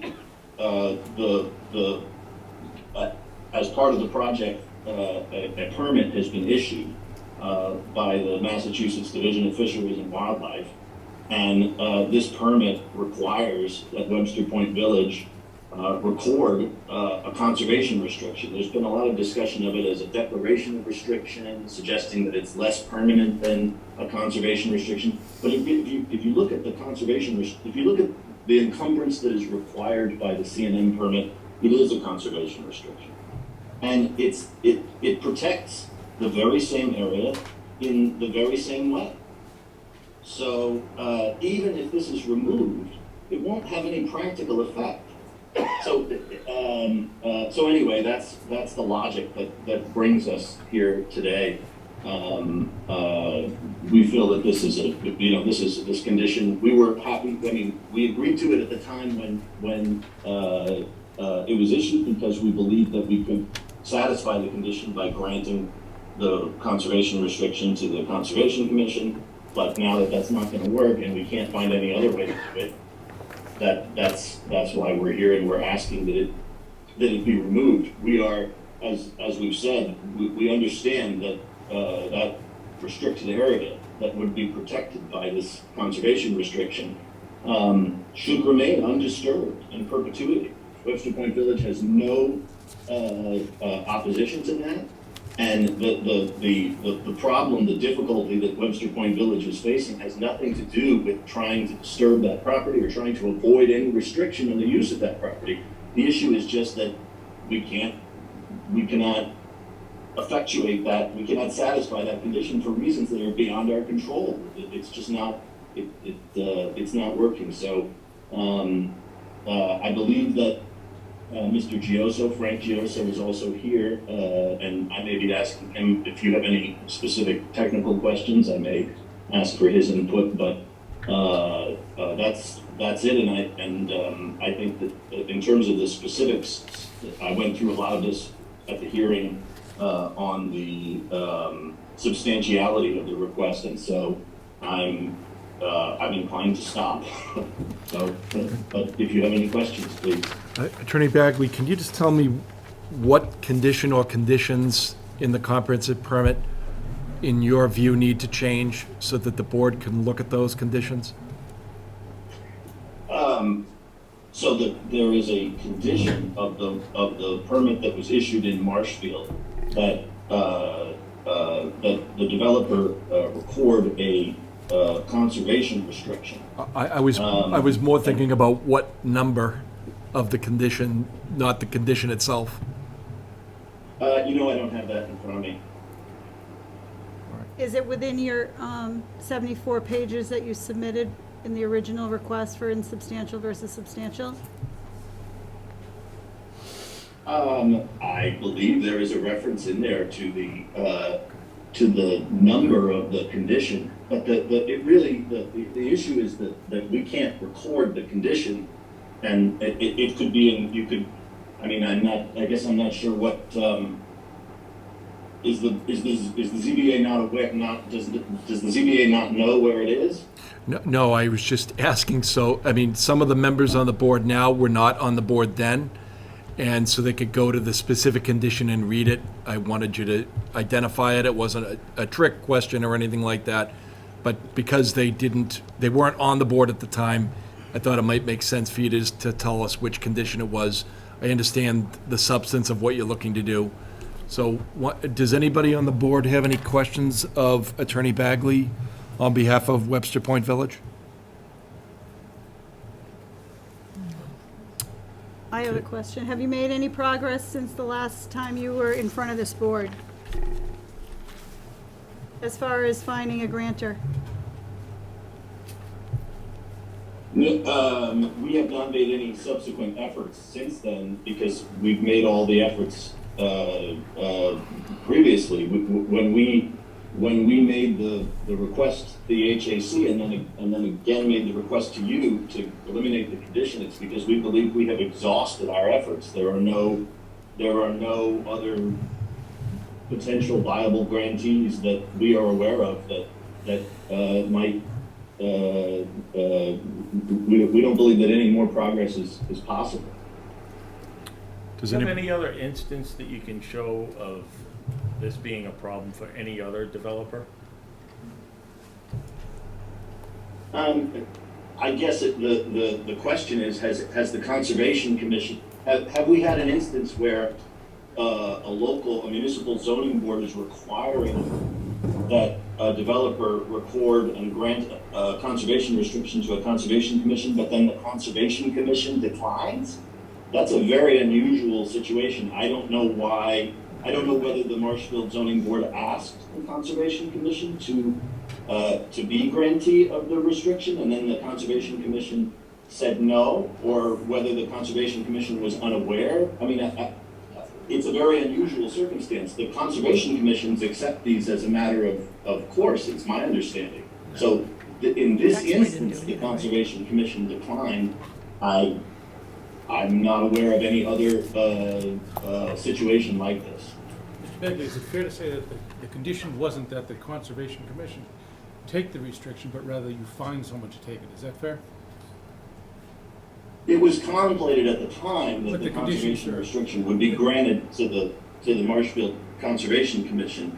It is true that the condition might be satisfied in theory by granting it. But the condition itself I'm sorry. The condition itself was not. It might be, in theory, the condition could be satisfied by granting it to another entity. Which is what you attempted to do. There was all this discussion that the council for the towns and the council representing Webster Point Village, there were email communications where it was discussed with everyone that these conservation restrictions were going to be granted to the Conservation Commission. Okay, let me make my So this is a... Mr. Begley, let me make my question a little more clear. Did the condition itself indicate that it was the Marshfield Conservation Commission was going to take it? No, the restriction itself, there is no requirement that the Conservation Commission of Marshfield or the Conservation Commission of Duxbury be the grantee. The issue is that at the time when that condition was issued, it was everyone's understanding that that's how it would be satisfied. So when that didn't happen, that presented problems for us that we weren't aware of we couldn't have anticipated. Understood. My question was fairly narrow, and I think you've answered it. You didn't have any commitments from Marshfield prior to that, though, did you? To accepting that? Because I've heard of situations where the town does not accept CRs. I don't think it's as rare as you think it is. Well, it's extremely rare that a zoning board of adjustment would grant a comprehensive permit that includes as a condition a requirement that the developer grant a conservation restriction to the Conservation Commission of the town, or grant a conservation restriction, and then the Conservation Commission declines to take it. I mean, this is two boards with diametrically opposed ideas about the appropriateness of a conservation restriction. You wouldn't expect that to happen very often. As for Conservation Commissions declining to take CRs, I think the reason they declined to take this one was the reasons were sensible, and they were reiterated by various other organizations that we went to, the Audubon Society, the trustees of the reservation. They say the same things. It's the land that to be protected is fragmented. It's an irregular shape. It's not a big swath of land. It's near development. It's not adjacent to any other conservation land. For all these reasons, monitoring Attorney would be Bagley, very difficult. Attorney Bagley, Yeah. let's see if we can keep this moving. So why don't I go to the audience? Is there anybody here that wishes to speak in favor of the request to amend the comprehensive permit? Okay, is there anybody that wishes to speak in opposition to this request? I'll recognize a person in this room first, and then I'll go to the online people. Go ahead, sir. I'm Joe Pasevich, Wilson Road. I'm opposed to this change on principle. And unfortunately, I can't say a whole lot about the concept that it's fragmented or irregular. but that should not in any way diminish the importance of that restriction, especially in an area like that, which is an ACE, an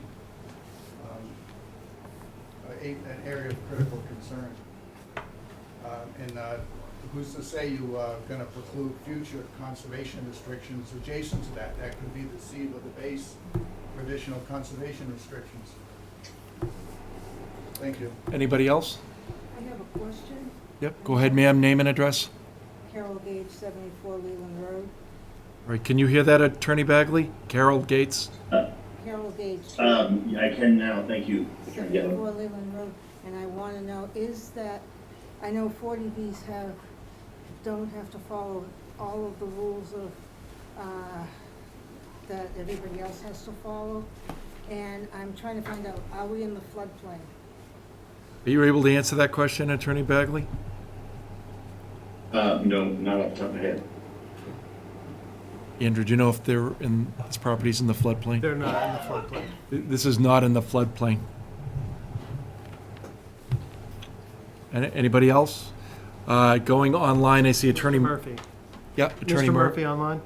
I see Attorney Murphy with his hand raised, so Attorney Murphy will recognize you. That's cute. Thank you, Attorney Galvin, members of the board. Dennis Murphy, I represent the abutters group, the Marshfield-Duxbury Neighborhood Association. I saw my letter from a couple of months ago on the screen, which I know you have, so I won't belabor that. I just want to address a couple of points that Attorney Bagley brought up tonight. First, in answer to the question about the comprehensive permit condition, this is the permit issued August 6, 2015. The condition at issue is on page 6. It's number 2.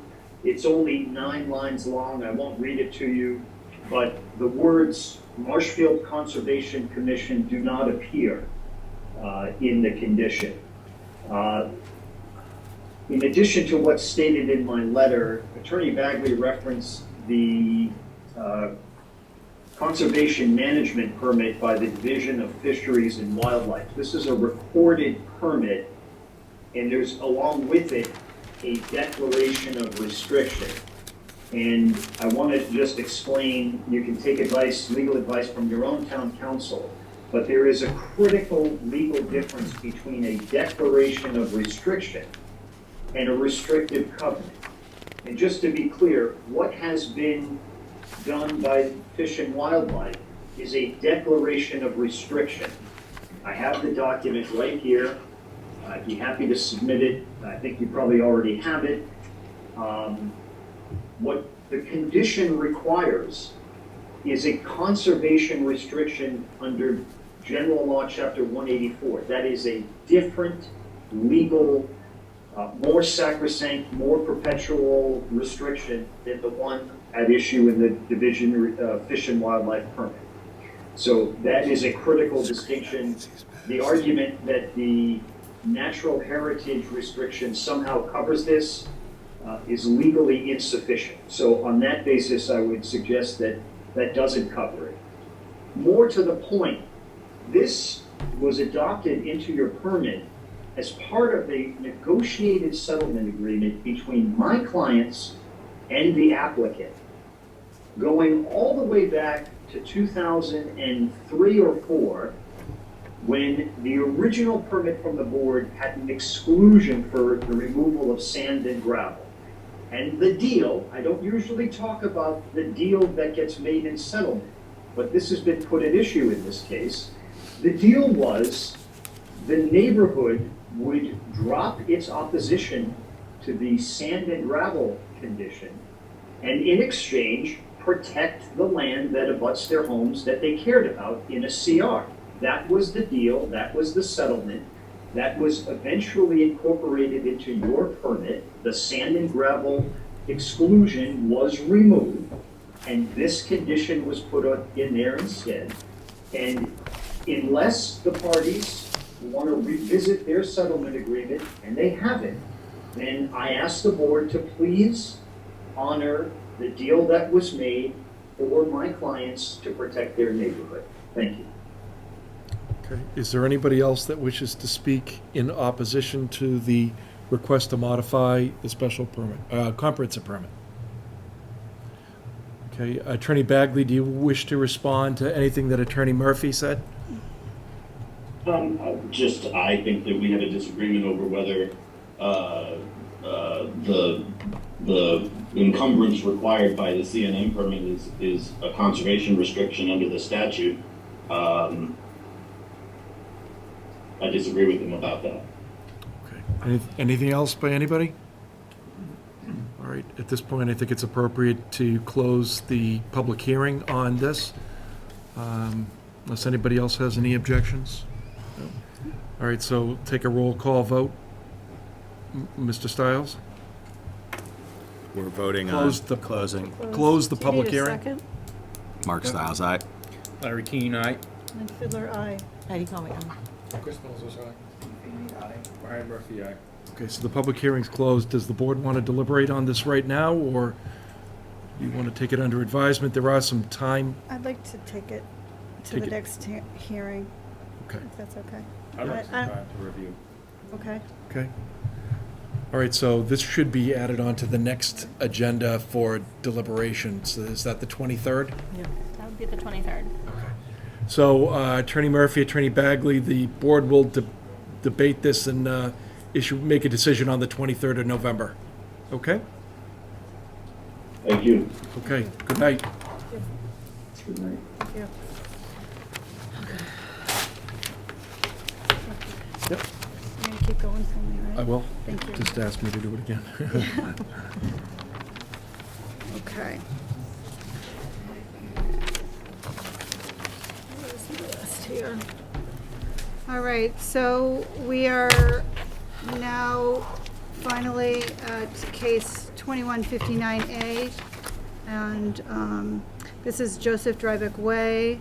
And I am again going to ask Town Council Attorney Bob Galvin to be here and also help me through this hearing as well. So we've already read this into the record. This is A continued public a hearing. continued public hearing. We continued it at the last hearing due to the storm. We have had 2 opportunities on 59A, I believe, for the public to speak. We had 59 prior to that. So that's the history of what's going on. Okay. There's been a lot of There's submissions. 2 public hearings that have been consolidated, 59 and 59A, correct? 59 was the first with 10.10, and then 59A was the addition of 10.12. Okay. Okay, so, All right. So that the public is aware, there has been, since the last public hearing, well, grand total, there's about 54 different submissions that have been made. I have a list of those submissions. I'm not going to read them all into the record, but all of the submissions that have been made, including emails, reports, letters, pictures, plans, have all been distributed to the board. And at this point, I'll go back to the harbor master, who is the proponent of the project, and ask him if there's anything else that he wishes to add to his prior presentation. Thank you, guys. Thank you for having me again tonight. So I have seen a lot of the correspondence, which everybody else has seen. I know that there's been a lot of pictures passed back and forth, but I'm pretty sure you have these as well, but I'll go over it real quick anyway, what the need of the parking, which is why I'm here. So these are, now I'll go through these and I'll hand them to you. These are just like random pictures on a random Tuesday and a random Thursday, 10/21 and on 10/12. And you can see nearly every single parking space is taken, and as well as many numerous cars that are in the trailer spaces. So I'll just pass these around to you as well. You can share with the audience too. I think they already fooled them anyway, so. I'm not sure. is this the first time the board is seeing these? Thank you. Okay. All right, so these were By the Town submitted Hall Drive. to Nancy Pareca, the board zoning assistant. Is that correct? Yeah, they were emailed to Nancy. And then distribute those to the board. Say again? Yeah, that's it.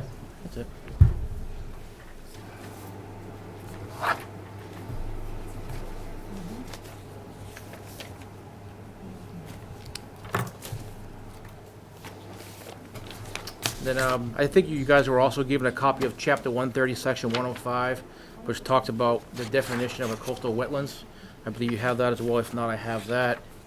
The last thing I really have is, because this has been kind of ongoing, is with the 300-foot buffer for this project, there are 199 abutters, and there were 14 households that signed, I think, the citizen petition that was going around.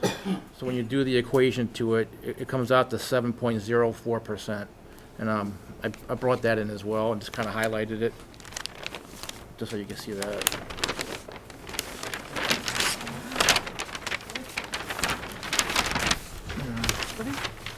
So this is the petition that was submitted by some abutters or other interested parties? Yeah. And the point is that That's basically there's 199 abutters and only 14 signed the petition? Yeah. Hold on a minute. No one's going to speak out of turn. The harbor master's going first. Everybody will get a chance to speak afterwards. I'm handicapped. I'm not.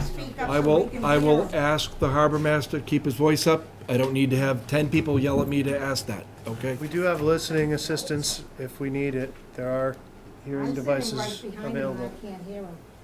We have hearing devices available. I can help anybody. Mr. who needs DeMayo, when you speak to the board, keep your voice up so that the people, and if you want to stand over, Too far away. the microphone only helps the people that are listening online. So if Mr. DeMayo is comfortable and wants to speak and face you, he's welcome to do that too. But otherwise, I'll have him keep his voice up and we'll get the information out to you. Thank you. But thank you for your time. That's pretty much all I had, unless there's any other questions from the board. I think you've gotten all the correspondence from Amory Engineers, who couldn't be here tonight. So if there's no other questions, that's Does pretty the much all I have. board have any other questions of the harbor master? Yeah, we do. I do. So I have some safety concerns that I would like to address. Okay. So the current pedestrian situation down there is a little tricky when the parking lot is full, or even when it's half full. The way the parking lot is lined out, there's really no place for pedestrians to walk from Harbor Park over to the point or to your building, or just to get around there to see. It's very dangerous. And I haven't seen anything in this, and I could have missed it, but is there something in here to handle the safety aspects of it, sidewalks, anything to do that? I just didn't see it. It could be here, and I apologize if I did miss it, but if you could explain that plan. So sidewalking, getting to the boat ramp and then towards the building, is that what you're thinking? Just anything for pedestrians. I know for me, I ride from Green Harbor with my little ones over there, and it's very tricky down Drybark Way, as it is now, and then to add parking, I'm just thinking, oh my gosh.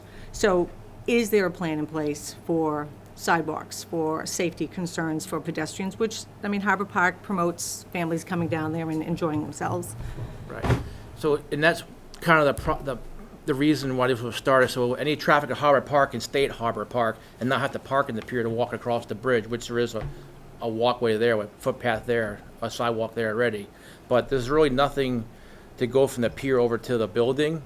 So that's something we can definitely look at. I definitely consider that somehow, some way. I would need some help with that, obviously. But, I mean, I don't want to reduce parking in the parking lot, if I didn't have to. But that's something we could definitely look at with probably help from DPW, the engineers, probably some consultants. So I would. So you have not, I didn't miss it, we just Not don't this have time, anything no, in I place don't. Nope. for that situation.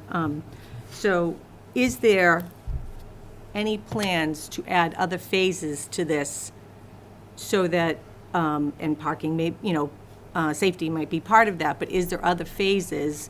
Or is this particular use going to be used for anything else other than boat and ramp parking? It could be used for events down there, like it could be used for a lobster fest. It could be used for Jaws. It could be used for Easter egg hunts, other events potentially. So there are some other uses that it could be used for. Yeah, the whole goal is to keep it blocked off until you actually need it. I really don't want people driving in there for no reason if we don't need the parking. We're not, and I said this numerous times, we don't need the parking every single day. But there are times when the pier is very busy that the overflow parking would definitely benefit everyone down there. And that was really the intention, that and the oversized trailers.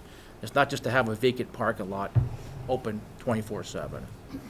So, and, so how do you propose if the people are going and they're in the new lot, say it does move forward and they're in the new lot, to get from point A to point B, you're gonna have, what did you say, three space wide for the cutout, the, what is it, The curb cut? the curb cut?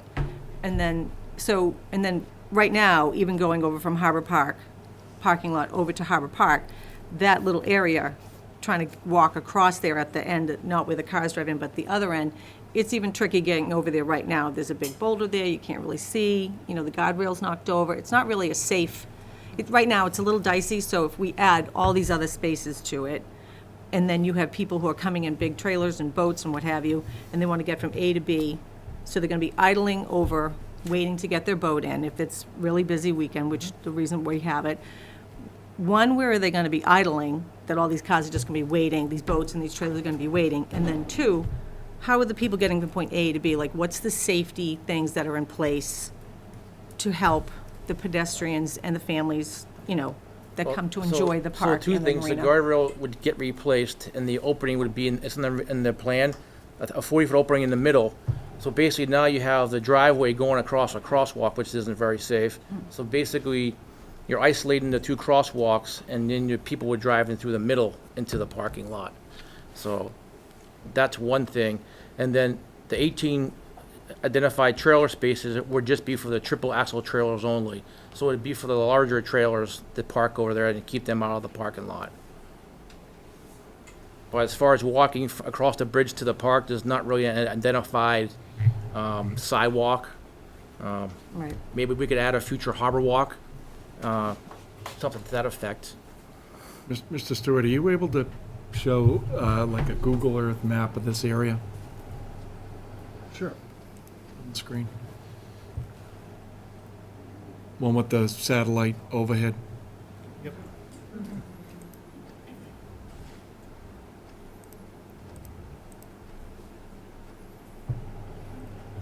Should be able to.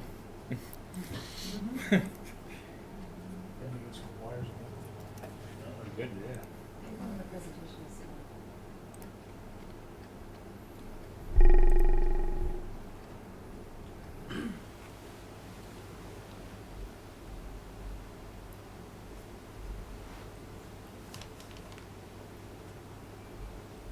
Key in Cherry Street. Yeah. You'll get there.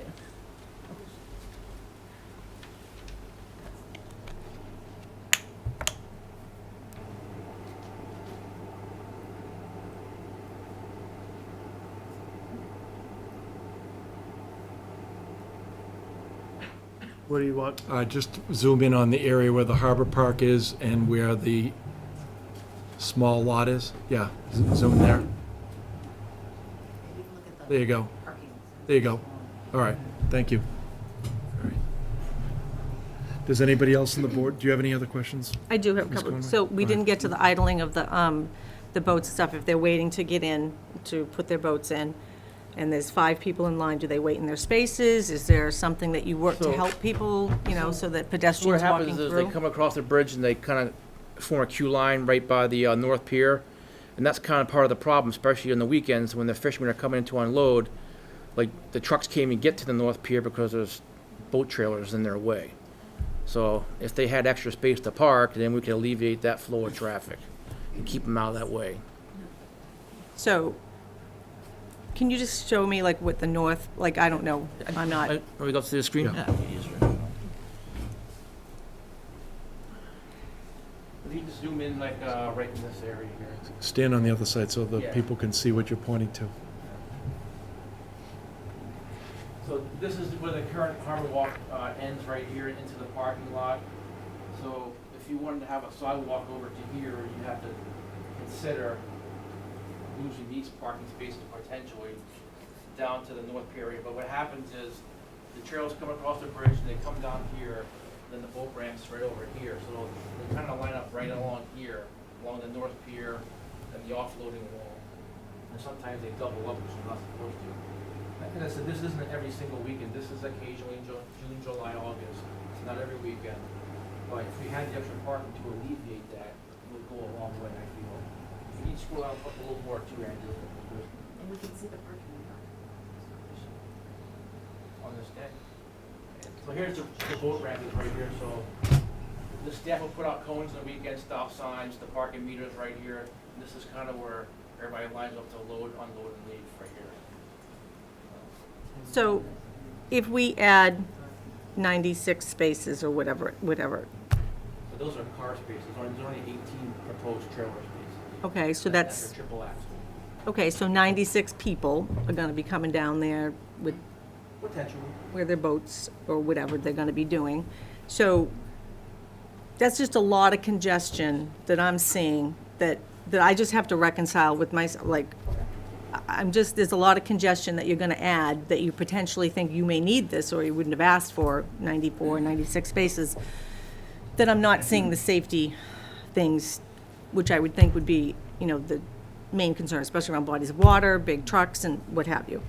And the idling of the cars and while they're waiting to load on, if you're adding people to that, even 18, that's a lot of extra people waiting to get in line, to get in there.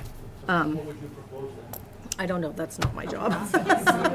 So I'm not trying to be fresh, it's just like. Hold on. No, I don't, because I'm not like a parking expert, I don't know. I'm just asking as a zoning person that, out of the concerns that I had.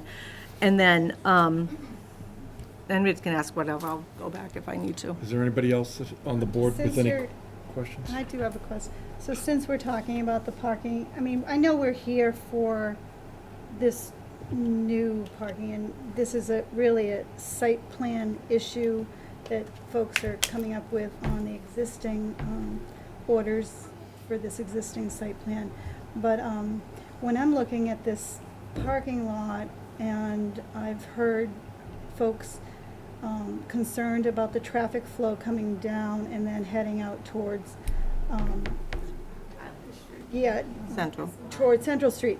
So, I mean, it's pretty logical that the spaces in the top, on the screen in the top, are all set up to go the proper way, and the spaces on the bottom would not be able to make I don't have to have a CDL license to know that you can't make a turn to do that. So it appears to me that a lot of the conversation has been about the way the parking lot is set up, and maybe by alleviating some of those concerns,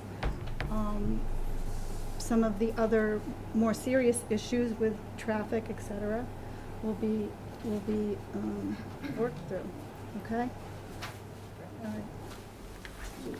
Just in terms of the new proposed lot, you've got, I think, the way I read it, 54 car spaces and 18 triple axle trailer spaces, is that correct? Can you speak up, please? In terms of the new lot, as I read the blueprint, you've got 54 car spaces and 18 triple axle trailers, is that correct? No, 94. Thought it was 27 on each side, and then, 27, 27, is 24, 24, and 15. okay, all right, I apologize. Given the concerns of the abutters, would you be willing to consider something of a smaller scope which would focus primarily on the trailer issue, and have those trailers committed to come in down Drybeck and go back out Drybeck without ever going through the residential areas? So you'd be willing to downscale the project?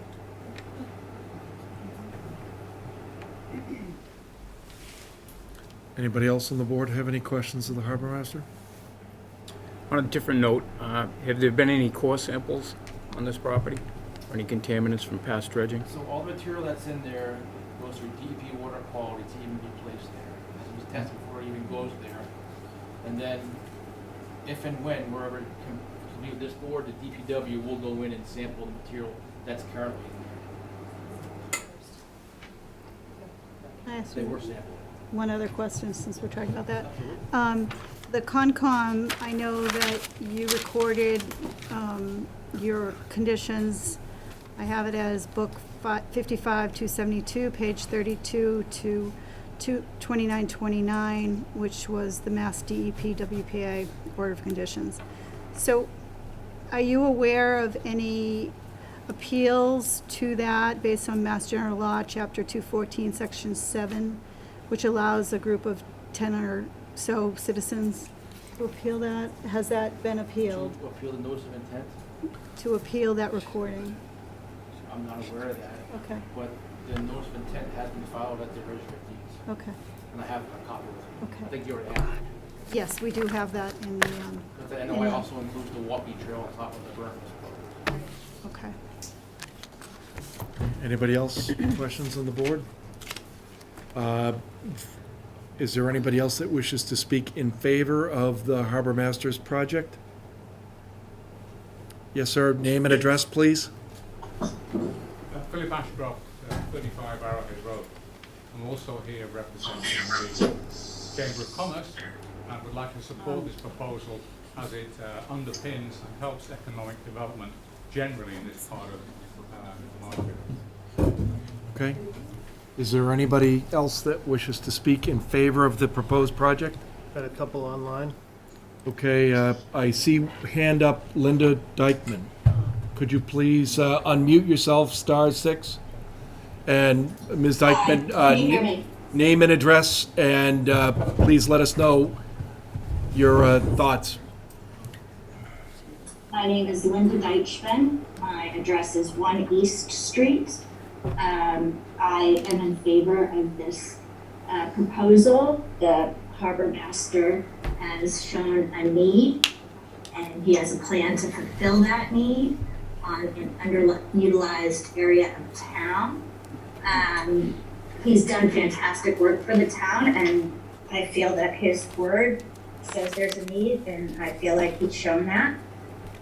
The project, as I understand, has been in front of the State Public Access Board. It's been granted an NOI from ComCon. It would be a positive addition to help stimulate the local economy. But there's a lot of opposition that's very vocal online about this, and I feel like there's a bit of an elephant in the room that isn't being discussed. Mr. Cusick has said that DPW Ms. Dykeman, why don't we just Yeah. keep it limited to why you're in favor of the project and not speak about any personalities? I'm not going to speak about personalities. I'm just speaking about what has been said would be done in terms of maintenance if this project went forward. Mr. Cusick has publicly said that the DPW won't help maintain it if it's there. So I'm asking if it is in the purview of the ZBA to put some kind of conditions in. We don't want, something built that won't be maintained. And I'm not sure, I don't think that it has been specified. There was no MOU that was agreed to, and I guess that if it's going to be built, and I hope it is, I think it's a good addition, somebody needs to be taking responsibility for maintaining it. Also, if there are other conditions that can be put on in terms of safety, as was talked about before, I won't go over that again, but I am all in favor of that too. Okay. Statement. Thank you. Thank you. Next, we're going to a person by the name of Mike Kiley, who's got his hand raised. Go ahead, introduce yourself. Yes, this is the person, Mike Kiley, 743 Ocean Street. I have supported this project since the beginning. I testified via phone last meeting. I'd just like to add on to the fact that you're promoting an area down there, but you're not willing to accept the consequences of added people. I don't have a boat, I don't have a trailer, I don't have a triaxle trailer, but we enjoy as residents going down there, walking the harbor park, taking the dogs down there, and we enjoy that area from a perspective outside of a fisherman or a boater. So we support that project 100%. Okay, is there anybody else that's online that wishes to speak in favor of this project? Okay, seeing nobody else, we'll now go to the audience. Anybody that wishes to speak in opposition? And I just ask you to be mindful of the fact that the board did hear some of the comments before, so you don't need to repeat yourself, but if you have something that you'd like to add, name and address, and we'll go one at a time. Yes, sir. Hi, Paul Clark down at Branch Street. And if the harbor master has inquired any type of like traffic studies within the general area, and also is all the related type of like cars around the area, which will actually, of course, well, 92 parking places, maybe possibly 180 people will have refuse. Have you also looked at any type of like maintenance plan for as far as actually that parking lot area in regard to as far as dumpsters, trash, maintenance type of plan as far as that given area? And also, have you looked into a plan as far as actually policing, securing the area to make sure it's safe for the people to be around that area? Okay, thank you, Mr. Clark. Mr. DeMayo, can you answer any of those questions for Mr. Clark? Yes. So there are cameras in the parking lot currently. There's cameras in the Harbor Park as well. There are trash receptacles in the park. I don't really want to add trash cans into this proposed area. I've also proposed that it will be locked up or chained off when not needed. If it's needed, we will open it up. I've also considered potentially even separating the trailer parking from the car parking. So if we needed the car parking could be open. If we didn't need the trailer parking is not needed this time of year, so that portion could stay closed. That way no one's even using that part of the lot. So I'm all willing to work with the neighbors, cut back in some scope. You know, we do need it. I don't want to, cut it in half, obviously, but otherwise I wouldn't even be in front of you guys. But I'm all willing for ideas, suggestions. I'm not an expert in everything, so I'm all ears if people have suggestions. Okay, I saw somebody over here. Yes, sir. Stephen Lonergan, 108 Town Way. I'd like to know, on an average basis, on a Saturday afternoon in the summertime, how many boats can be launched and retrieved from the town launch? And at what point does it reach critical mass of number of boats being launched and retrieved that you can't do anymore?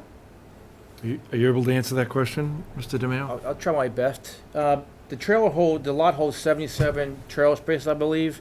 So depending on the day, Saturdays are more busier, Sundays it gets busy around 10. Sometimes the trailers are backed up before that. We see about a couple hundred launches per day, and we can track that through the parking meter.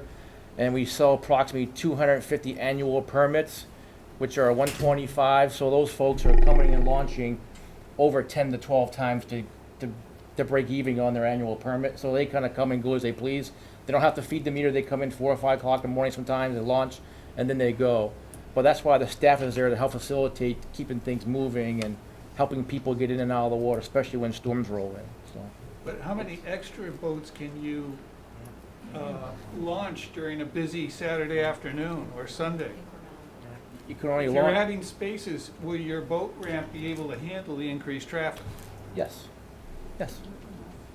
You're bottlenecked now, is that correct? Hold on a minute. Mr. DeMayo's answering, you're not answering. Could you please answer that question, Mr. I would say DeMayo? per se bottleneck, but yeah, sometimes people do have to wait to launch. Yes, they do. And Mr. Lonergan, do you have any other questions, or do you want to say anything else on this No, one? thank you. Okay. Ma'am? Mary Beth Conroy, and I'm in a letter right to the property. I don't know if you can bring this up on... Just address, please. Oh, sorry, 16 Linwood Street. Okay. But I never got any notices that any of this was happening, and I'm a direct abutter. I wasn't sure if we were supposed to get a notice that this was happening. The only reason why I knew was seeing it on Facebook, that this was going on. So I had no idea any of this was happening. So Mr. DeMayo has a map, and he knows who the abutters that got notice were. You want to point it out, and he can tell you whether there was notice? What's your address? 16 Linwood. And it's So by you were Bianca. Right here. Yeah, so you should have gotten a notice. Yeah. You're within the buffer zone. Right. In any event, Anyways. you are here, so why don't you So- tell us your thoughts on this? Well, when I'm looking at the Google Earth on this, I just wanted to know if you have any, what it would look like, what if this parking lot, what area is it actually covering? Yeah. And then, Andrew, can you bring the map up? Yep. but what would happen with water after this is all paved? It's not paved. It's all What is it? It's all porous material. What is it? All porous, like crushed rock or crushed asphalt. It's not paved. Okay. So, Now- Mr. now allow it. Mr. DeMeo, so for this lady's question, could you please go up and show, Yeah. maybe with your hand, where the area is proposed to be improved? Andrew can pull up the Well, plan. I'll just let him show this first, and then I'll bring up the planner. So, basically, the parking lot would come out to here, and it would drain off to the northeast on a slope this way. Where's the corner? So,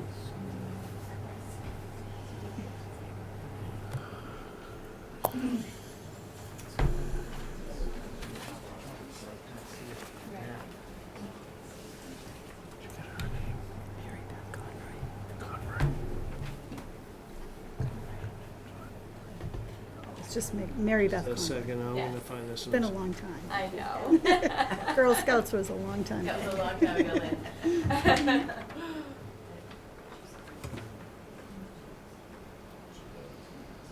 What do they pull it all that way? Goodness.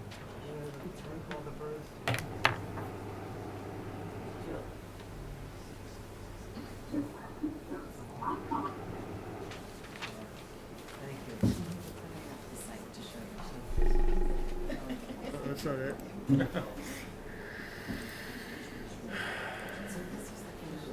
PDF, Andrew. I know, I'm looking, I got a million PDFs on this one here.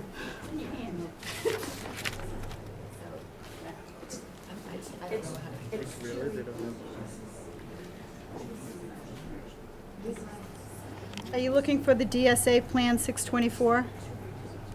Yeah, like that. 21, 9, I had it on Right under you. 928. Right under you, did you say? Looking That's a what? picture file. When you saying the date on it is 9/28. 928 was when I, Okay, there you go. Are you able to see that? Yeah. I can't see it. No, it's really, I can see where it So is. basically, it would sheet off to the northeast this way. The water would go off that way? Close to that sewage plant. But The stays within the sewage spur. plant's right there. Stays within the spur. Stays inside. It doesn't. So that, the neighborhoods. I know. Okay, who's next? Go ahead, come in and please identify yourself. Hi, Diane Jordan, 15 Bancroft. You mentioned that the parking lot is going to be made of, what did you say it was? Porous material. Which is what exactly? It could be crushed rock, it could be crushed shells, it could be crushed asphalt. So you're not sure? Well, it'd be whatever's cheaper, whatever we can get. I mean, it can't be paved, can't be nothing like that. It has to be porous. Why can't it be? It's not allowed. By environmental conservation, probably, but we're not proposing to pave it. Sorry, We're not proposing to pave, we're not even allowed to pave it. you're not allowed to pay the conservation land?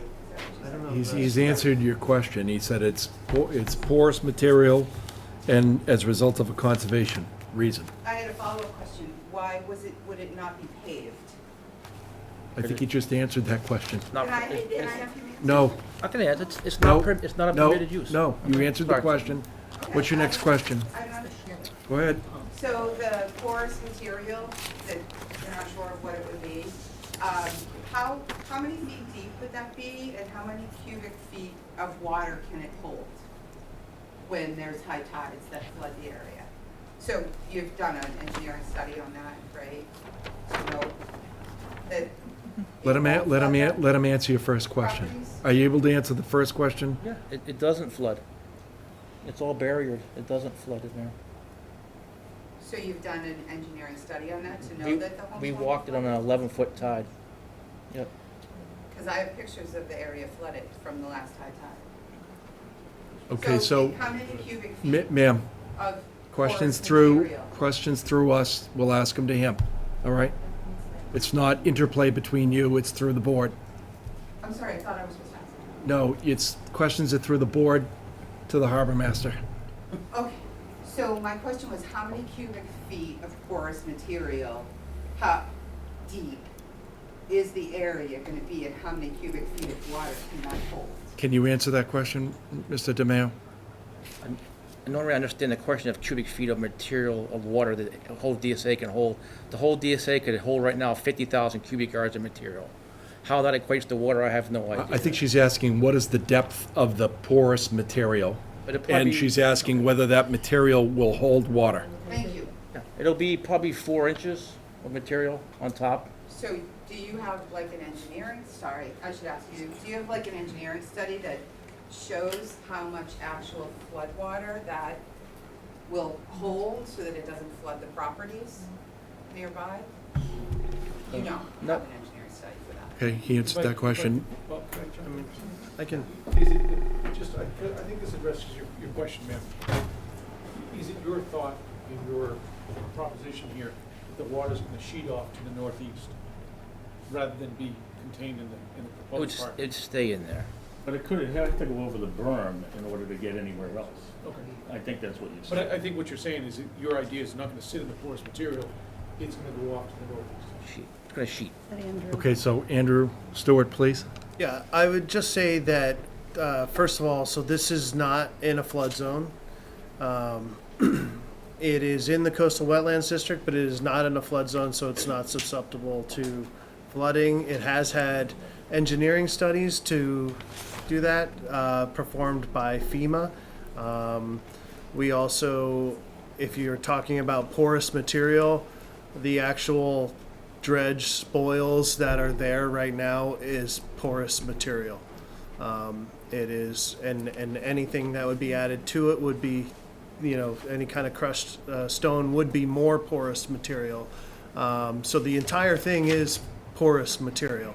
And as far as being allowed or not being allowed to have asphalt or any non-porous material, that has never been proposed. It has never been denied. It has never been approved. Ms. Jordan, did you have anything else? I do have another question, actually. You said that the water, any excess water, will go off to the northeast? What is in that area in the northeast where that water will go? Can you answer that question? Yeah, it's just all phragmites. I don't know what that is. They're invasive weeds. So it's, I don't understand what that is. It's a Phragmite, it's invasive weed. So is that after like the woods area? I- That's Can What you, he's do saying you, is do you know the everything answer? is contained within that berm. So you have a berm that you would first, the water would have to get higher than the berm to go anywhere else. Is that what your question is? Are you wondering where the water is going? If it's coming over the top of the berm? How high is the berm? Some parts are 18 feet, some parts are 20 feet, some parts are 17. The water would have to come up over that berm to go anywhere else. If- So when you say 18, 17, that's feet, right? Yes. Above sea level. So is that like a big wall? Yes. Have you ever been inside there? Yeah.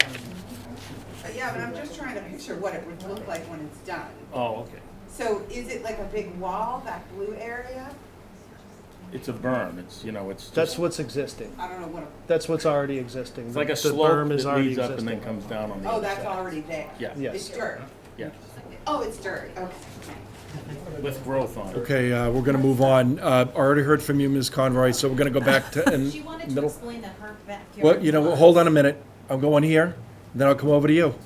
Jude Williams, 81 Franklin Street. Does the proposed area of the new parking lot is that outside of the area of the current dredge spoils area? Does it go beyond that? Are you able to answer that question? Yeah, so, yeah. So what was your question? Andrew, can you zoom in a little tighter? Sure. So, The question is it outside, is the area that you're proposing to alter outside the existing dredge spoils area?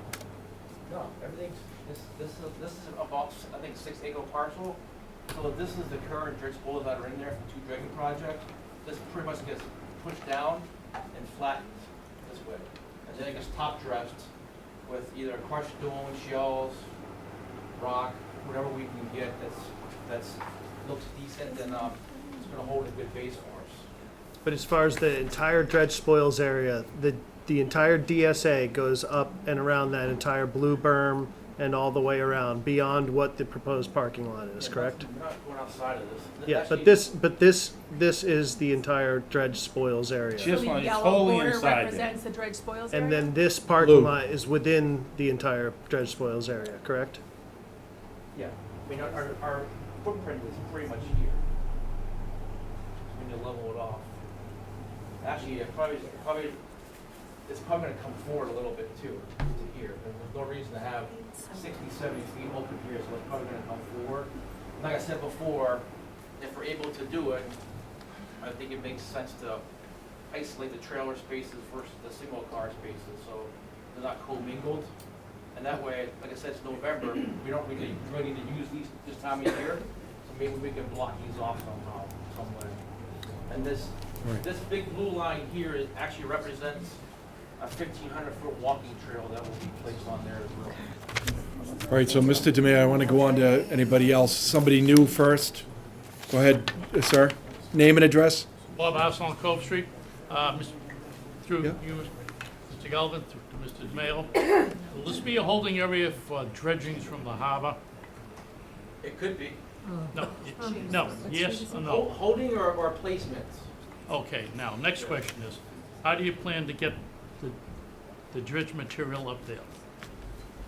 Well, currently the town's working on a dredging project for next winter, and this area will be identified as a placement site, as well as Cape Cod Bay or Mass Bay. No, for you dredging. haven't answered my question. How do you plan to get it up there?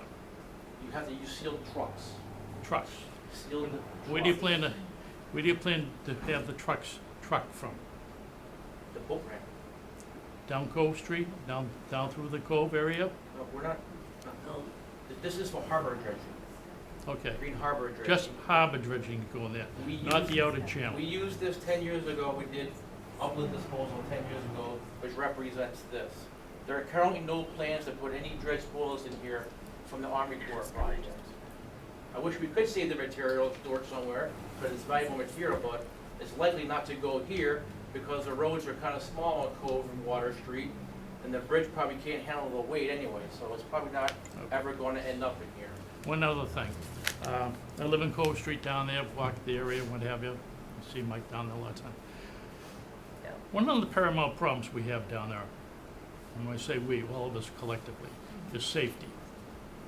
You're walking down there, the boats, many times, pull the boats up with the trailers. They don't go with the bridge. They go down Central Street and down Island Street. That area there is a very small neighborhood, no sidewalks, no safety whatsoever. Now, also by the same token too, as the boats come over the bridge and what have you, a boat can't bypass going out because the wind is coming in. Now, that bridge hasn't been rated either, okay? You see signs for bridges that are rated for weight and what have you. That bridge hasn't been weighted. Mr. Arsenault, what bridge are you talking about? The one at the end of the bridge pier right parking? up there now by the Oh, small harbor park. It's meaning too the- small. It's too small. Let me ask you a question. The one at the end of the existing pier parking lot? Yes. Okay. One right in front of the harbor park, and it's not rated, okay? And what I'm afraid that you're gonna get some heavy trucks going over it, heavy equipment and what have you, and it's gonna go through the bridge. And the bridge is narrow. Many times, you're lucky if you get 2 cars going by there, never mind a boat and a car. So, there's a lot of issues that are down there. I think if those were addressed first and what have you, come back with a traffic study on the plan and what have you, maybe put some sidewalks down there, maybe put some speed bumps on Central Street. will slow the people down during the summer months, during Okay. the warm weather. I'm going to go over here now. Thank you. Go ahead. Perfect. So Mary Murphy, 252 Ocean Street. I'm very similar approach as this gentleman here. I'm all about safety as well. I did speak at the last meeting, and Lynn was kind enough to say, hey, if you can get some paperwork. There was a letter that was addressed to the town in 2004, which I have here. It didn't come into my inbox until 4:03 today. I did give a copy to Lynn, and actually I'll just pass it around. You guys can look at it.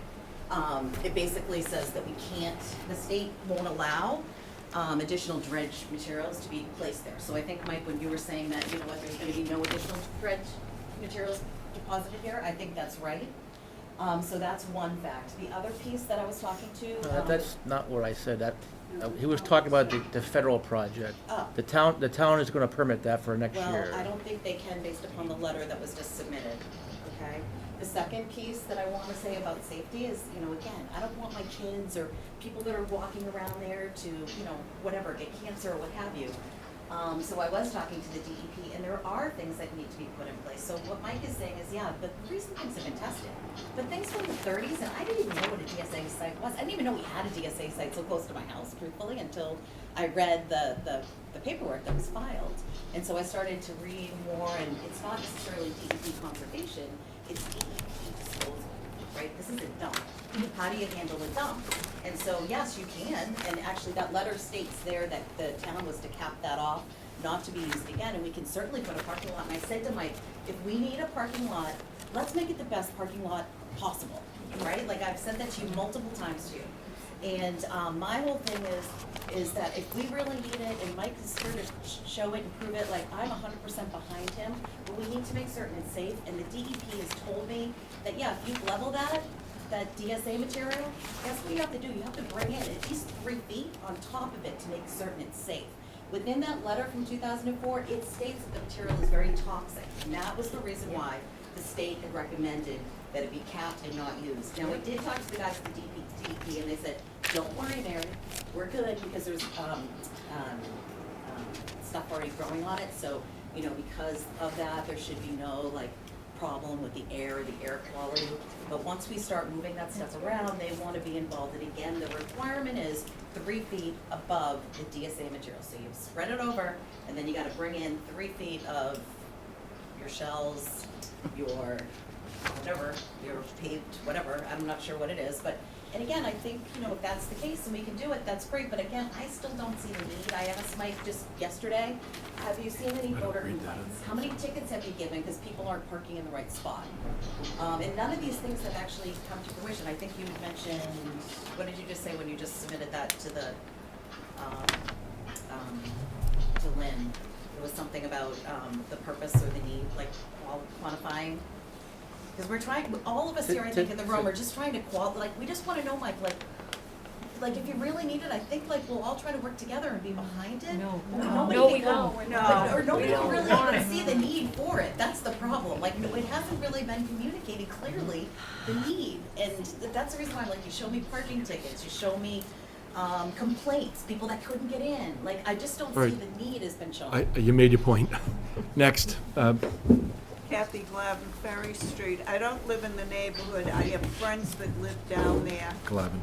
And I do not go near that area come summer. And weekends during the winter. It's impossible. This is something that's slapped together. It's a wish list. It's obvious there's no real planning here, no investigation. A lot of things, safety and things like that. But the thing that troubles me is the disregard for the people that live in the neighborhood. They should have a huge say in what goes on and what they're gonna have to live with. That's it. All right, next. Somebody new? Mr. Lynch? Name and address? Steve Lynch, 50 Central. So first I want to respond to the building inspector. Can you just, the building inspector didn't ask you any questions, so why don't you, so why don't you just tell us what you want to say? So we have the dredge material and the porous material that he's going to backfill the lot with. They are porous to water, but you're telling me So you have some special dirt in the berm that's not porous to water, do you? It will stop water flow? That's some non-porous dirt that we don't know about? So is that a rhetorical question, or are you making the point that you know the answer? That's right. Yeah, that's right. All right. I already know the answer. Okay, so why don't you, Mr. Lynch, let's cut to the chase. It's getting late. Tell us how you feel. Don't ask rhetorical questions, so we can all move on and hear from everybody. So, first off, I'm a member of the Marshfield Commercial Fishermen's Association. I was at the meeting that we held and voted on in favor or against expanding the parking lot. 100% unanimous against expanding the parking lot. You already have enough congestion down there as it is to try to work and make a living without adding 90 more spaces for people who probably don't even live in Marshfield and probably don't even live in Massachusetts. Why are we catering to them? The pictures that he shows of those oversized trailers, I was there the day he took those pictures. I went down afterwards. Those trailers were from Rhode Island. They were oversized parked outside of the line, which, by the way, is a violation of the state law. You have to park within the parking lots. So we don't need to cater to them to put parking spaces for oversized trailers up there. If they're not there, you know, if they can't fit, they shouldn't be there. If I want to put a 70-foot boat on my 50-foot mooring, can I do that? That's not- We're here to talk about whether you like or No, I don't can't. like this project. I can't. So, and this story about 7% of the abutters signed a petition, well, I guarantee you, if you polled the rest of them, I mean, that's totally misleading. If you polled the rest of them, a gigantic supermajority would be against this parking lot. Okay, anything else? We do not want the taxpayers of Marshfield who use that parking lot to have to cater to people who don't pay property taxes in Marshfield or live in Marshfield. In an already over-congested area, you're gonna add more parking so you can even put more congestion at the town pier? All right, you're repeating yourself now, Okay, so all right. let's And then, okay, sum up, I'll please. say, and I take, it really upsets me. I think it's unethical that the chairman of the Board of Selectmen is sitting here who appoints the ZBA. Mr. members. Now, I know some of the members- Mr. Lynch, we're here to talk about a project. If you've got another complaint involving other people, you can raise it inappropriate. It's not appropriate. It's not, hold on a minute, You should. I'm a citizen of this town. Hey, I can- Mr. Rowland, Mr. Rowland. Please. Mr. Lynch, not appropriate. If you want to talk about this project, do it. If you don't want to talk about this project, it's time to go home. And so I also have a question for the representative of the insulated community of Arrowhead that represents the chamber. You have a membership meeting and you voted to endorse this parking lot? Yep. Can you answer that question, sir? No, we didn't have a meeting specifically on the parking lot. Okay. Myself, I was talking about the general principle of underpinning economic development. All right. Mr. Lynch, Mr. Lynch, hey, Mr. Lynch, Mr. Lynch, he answered your question. Is there anything else? Okay, next person, right in front of Mr. Lynch. Good evening, Eric Murphy, 252 Ocean Street. You know, I just want to say that I'm against this to start off, on the grounds of safety and need.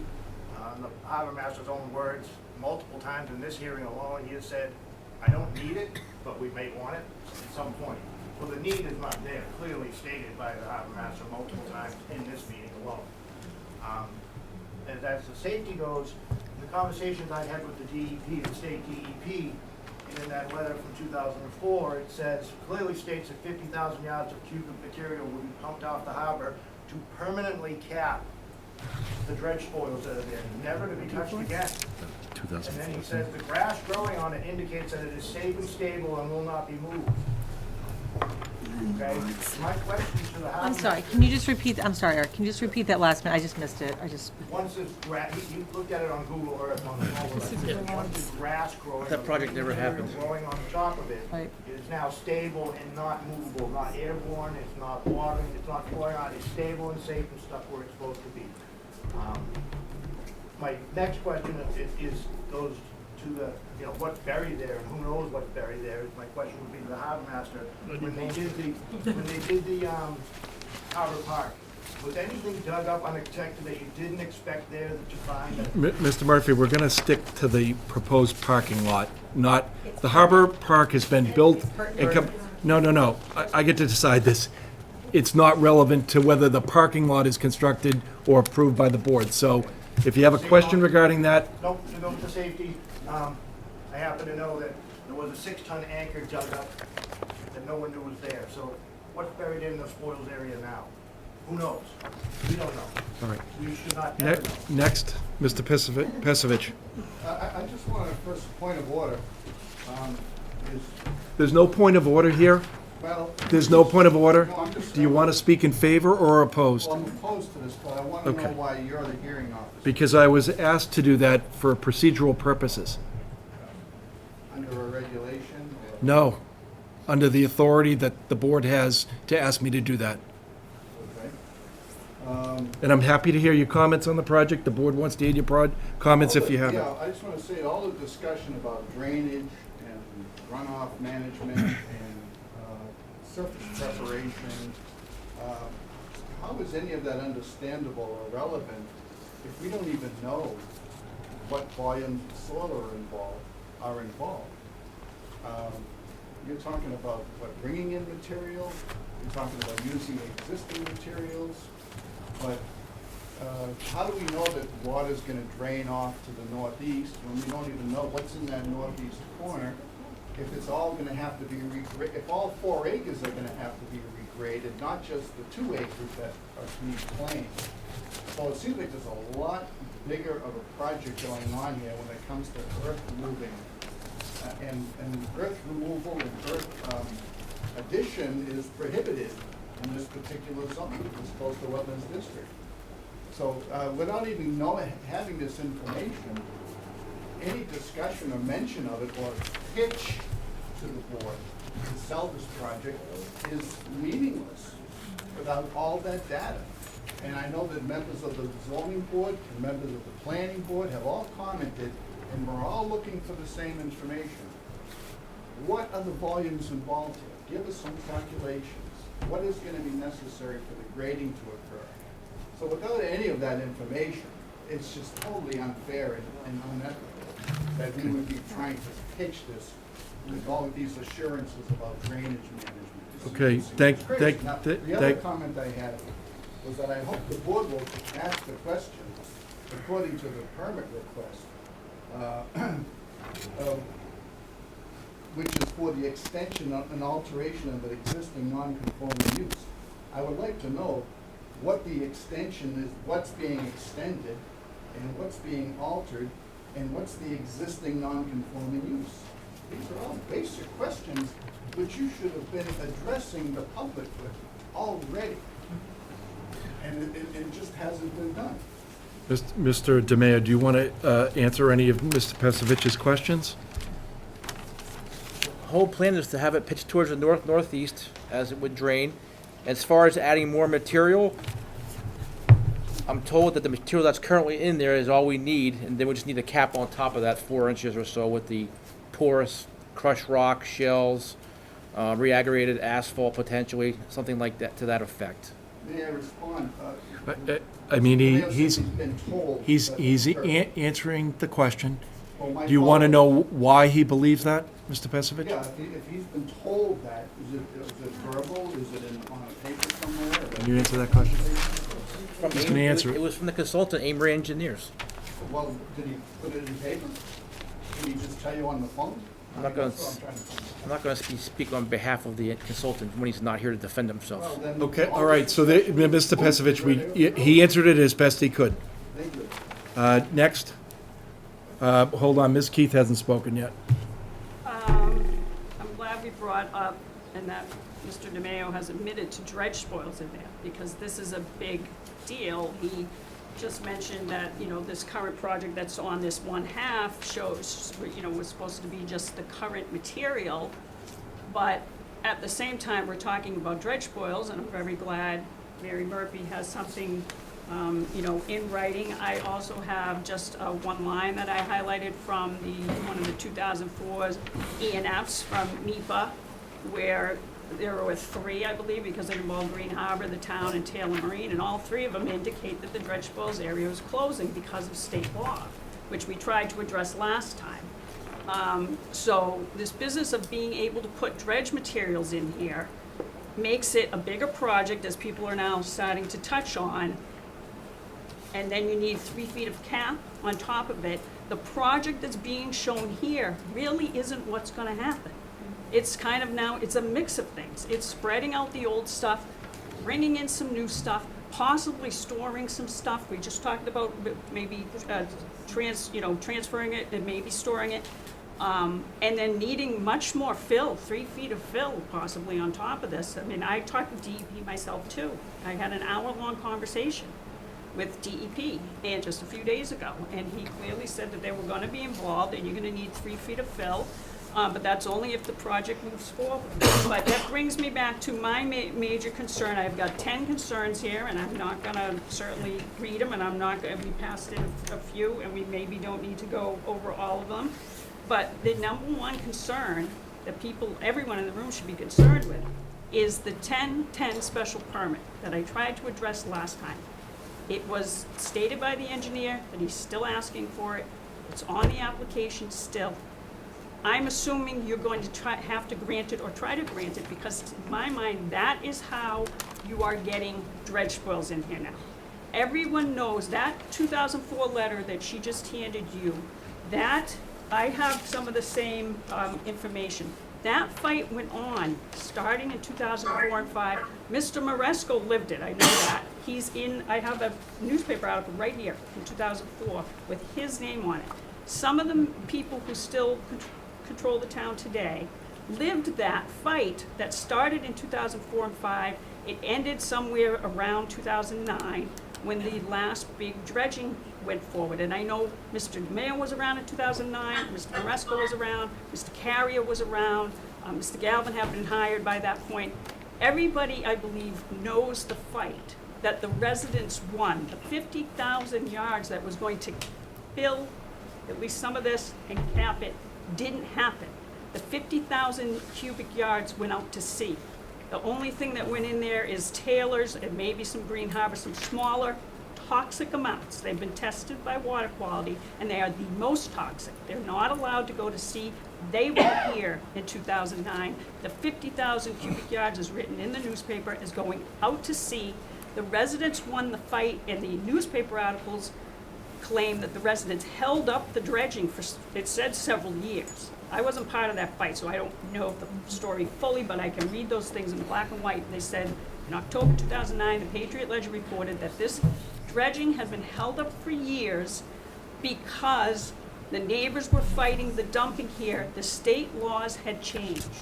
So you can't dispose of dredge spoils here.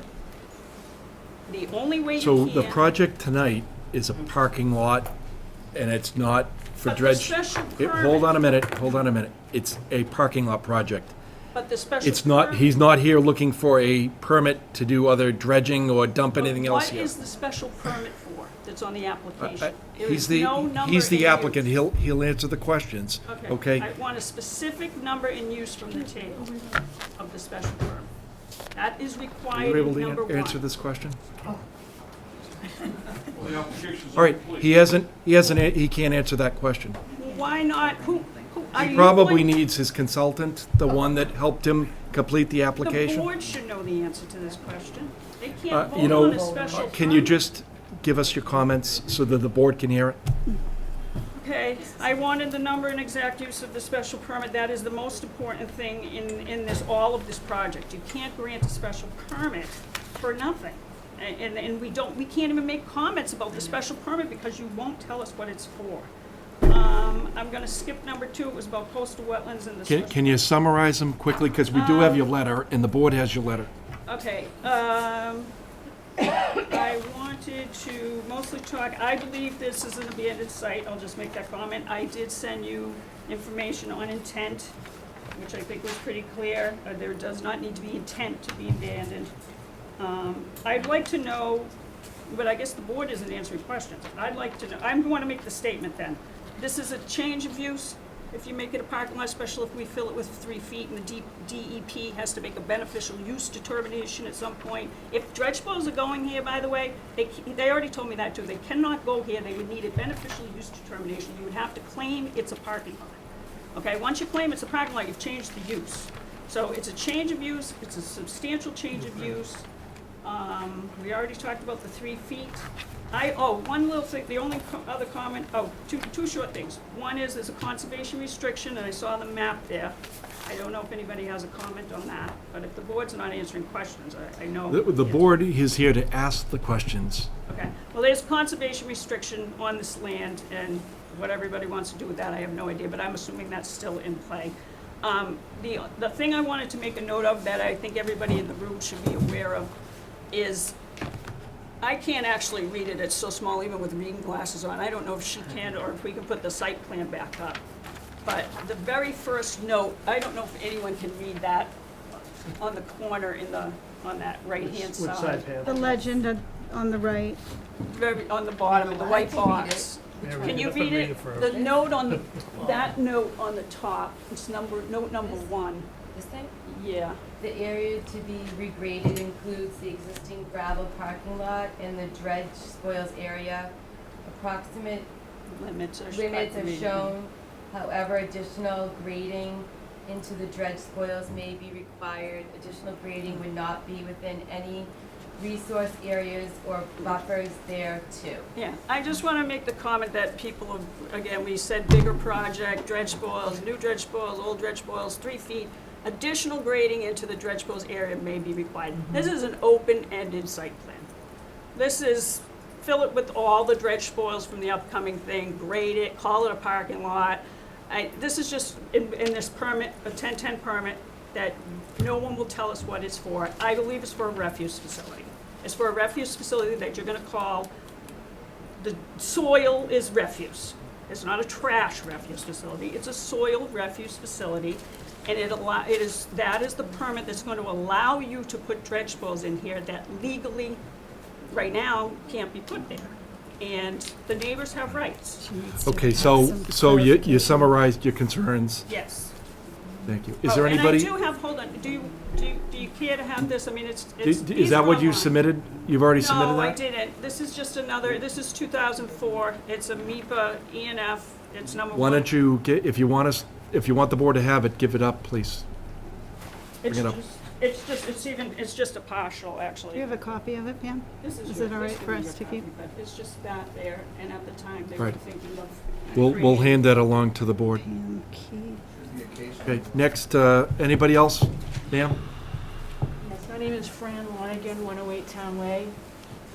So, this was brought up back on September 28th and the last meeting that we had, but it never really we never got an answer. That first, the use does not appear in the table of permitted uses, as mentioned previously in the resident statement, dated September 28th. As pointed out, the development must appear in the table to be valid. The application says that the use is accessory off-street parking, number 14, but ignores the second part of 14, which is as required by Article 8. Article 8 does not require additional parking for existing use, so expanding parking should not qualify as a valid accessory use. So it's not on the table as something that can be used as a parking lot. It's not listed in the table of a permitted use for that area. And yet we keep going around talking about everything that's, gonna be done or gonna be understood at some other point in time, but nobody's letting us know why you're allowing something to even go forward that is not even on the table of permitted use.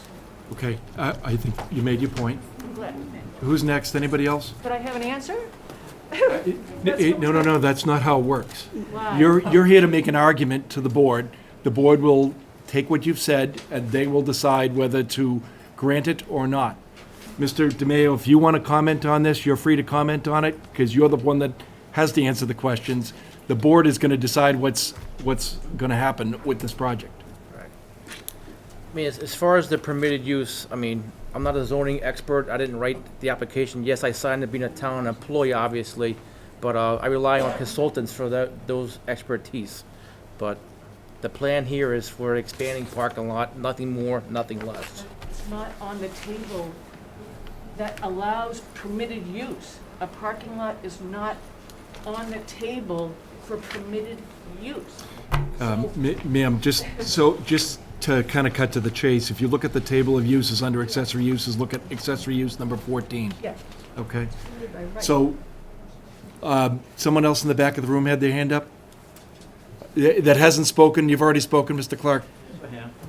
Ma'am? Hi, Colette Christensen, 55 Island Street. I'm totally opposed to this. I'm sorry. I know you probably want more parking, but you come live at my house for one day on the weekend in June, July, August. You'll vouch for me. Anybody that lives Island Center, we can't let our kids out to play. We can't let our dogs out or go for a walk because the traffic is horrible. You've got the Esplanade, Murphy's,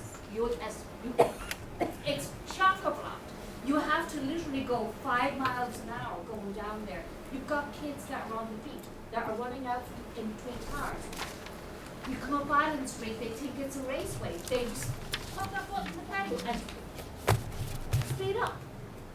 They get to Center Street, they just take it, they don't care. We've called the police, we've asked them to try and put up a sign saying what the speed limit is. They don't listen. And you want to build a new parking lot so people can go, walk around, get on the boat, out, drinking out there, not against anybody. All right, drinking, Ms. but you're Christensen, you've made your point, No, I okay? haven't. Yes, you Because have, it's our actually. neighborhood. No, you've made your point, thank you. Who's next, No, anybody it's else? our neighborhood. Ma'am, you made your point, very eloquently. Ma'am, go ahead. Hi, I'm just here to make a statement. I totally oppose this. I think the traffic situation. Name and address, please. I apologize. My name is Madeline Daly. Address is 18 Bradford Street. That was just at recent town meeting where you approved a proposal for a property that would have 300 parking spaces in Grant Rock in the Esplanade. So now we're up again with 96 parking spaces. Where do you think these are going to go? Because I asked at town meeting if there had been a parking plan put in place. I was told no. I'm asking now, was there a traffic study done? I'm going to assume I think no. the answer is no, there is no traffic study done. Okay, so no traffic study, so where is the due diligence on this? Because we're already overcrowded with cars, parking, safety is a huge issue. And it doesn't seem like that it's proper due diligence. So if you can't do due diligence for the people that live in the area, then you are doing a disservice to the residents of this area. And as the town, Next person, anybody else? We haven't heard from you during this meeting, I don't think. Your name and address again. Carol Gage, 74 Leland Rose, Marsh Street. Just Could you say that keep your again? voice, Yeah, it's hard to hear. keep your voice up if you can. Okay. On the pictures that he gave us at the very beginning, I know that his harbor master building is the beginning of the parking lot. I know for a fact that there are 5 to 6 handicap spots as well as a few other spots, plus several rows back, that were not given to you on pictures. What was on that, what was on there at the time? Because that's not in the pictures. I don't understand the question, so say that again? In your pictures there, Yep. No, that wasn't the picture I showed. yeah, the ones you showed, That was from the last meetings. yeah, I didn't see, I there's the must run spot through the July. where you go out, and there's the spot where the tuna comes in, and you So go the around the temperance bend, and then. By the Yeah, that office? was- By the office? Yeah, but where the tuna comes in, where the tuna boats come in. Yep. And they weigh the tuna. Yeah. There- Where the boom is, yeah. There's 2 handicap spaces there. I understand that, but I'm saying, you have no pictures of the handicap spaces plus other spaces. And you have none of that in the pictures you gave us. All right, so- There is. There actually are pictures in there. 'Cause I didn't see Ma'am, what's help the board understand why that's, hold on a minute, can I ask you a question? Can you just explain why that's important for the board to know? Overall, I'm there all the time, watching boats come in, watching tuna come in, okay? One of the problems I see is that we're very busy, whether we have 96 more boats in or what we have now. And a lot of times, we don't have his staff out there when you've got 3 boats coming in at once, helping out the people and keeping order, keeping safety. And my concern is if I have 96 more trying to get through, and like everybody knows, yes, he has to put, and he even admits, he has to put all his cones up in order to create order. We should just paint a thing in there that shows a direction. But again, when it's very busy, between 5 and 6 at night, when it's very busy, people coming in, there's nobody down there. I mean, we had people yelling and screaming at each other, whereas people, a couple of the people in the cars went out and broke something up. That shouldn't be happening. And then we have 96 more cars coming in. Right. And then the other thing is, I have a concern about the 96 cars plus the, trailers. I've been told by at least one of my friends that their cables have been broken by trailers coming in. And my concern is, are we gonna be putting RVs there? I'm sorry. Just cables? What do you mean by that? Cables? Up on Cable TVs, cable TV overheads Oh. have been Oh, broken. the Overhead lines, wires the are being- utility lines? So, we don't have, I know that when I'm gonna use Connecticut as an example. It tells me about 5 to 10 miles from there, that you can't go under here if it's going under a certain, you can't be over this weight. You don't have that in Marshfield yet. Because when a boat comes or a trailer comes and it is, my sister has to use a RV GPS. I think we understand your point. Yeah, so there's safety issues with equipment, cable. Is there anything else that you want to say? And then also, he mentioned something about, he said, well, if I don't do this, I'm gonna take out, and the spots you were gonna take out on that side, those are the handicap spots on that side. I don't think he's proposing any changes to the town pier parking lot at this point. Okay, but if he's putting 96 more spaces, how many more handicap spots am I gonna get? Can you answer that question, Mr. DeMayo? It would be, what would be needed by state law, you probably get 4. And are they 3 or all gonna 4. be way over there so that it's not easily accessible, or are they gonna be in the main parking lot? They would be probably closer to the crosswalk to make it easier. Okay, but again, that's way over there, so it's not easy for us to get to. You're talking in Harbor Park, or you're talking by the building? Are they each gonna have a separate, I consider them all one, just like you Well, people are trying to consider Yeah, them all so, one. so this is the 2 right in front of the Harbor Master Building. Right. You have one here, and you Right. have one here by the bridge as well.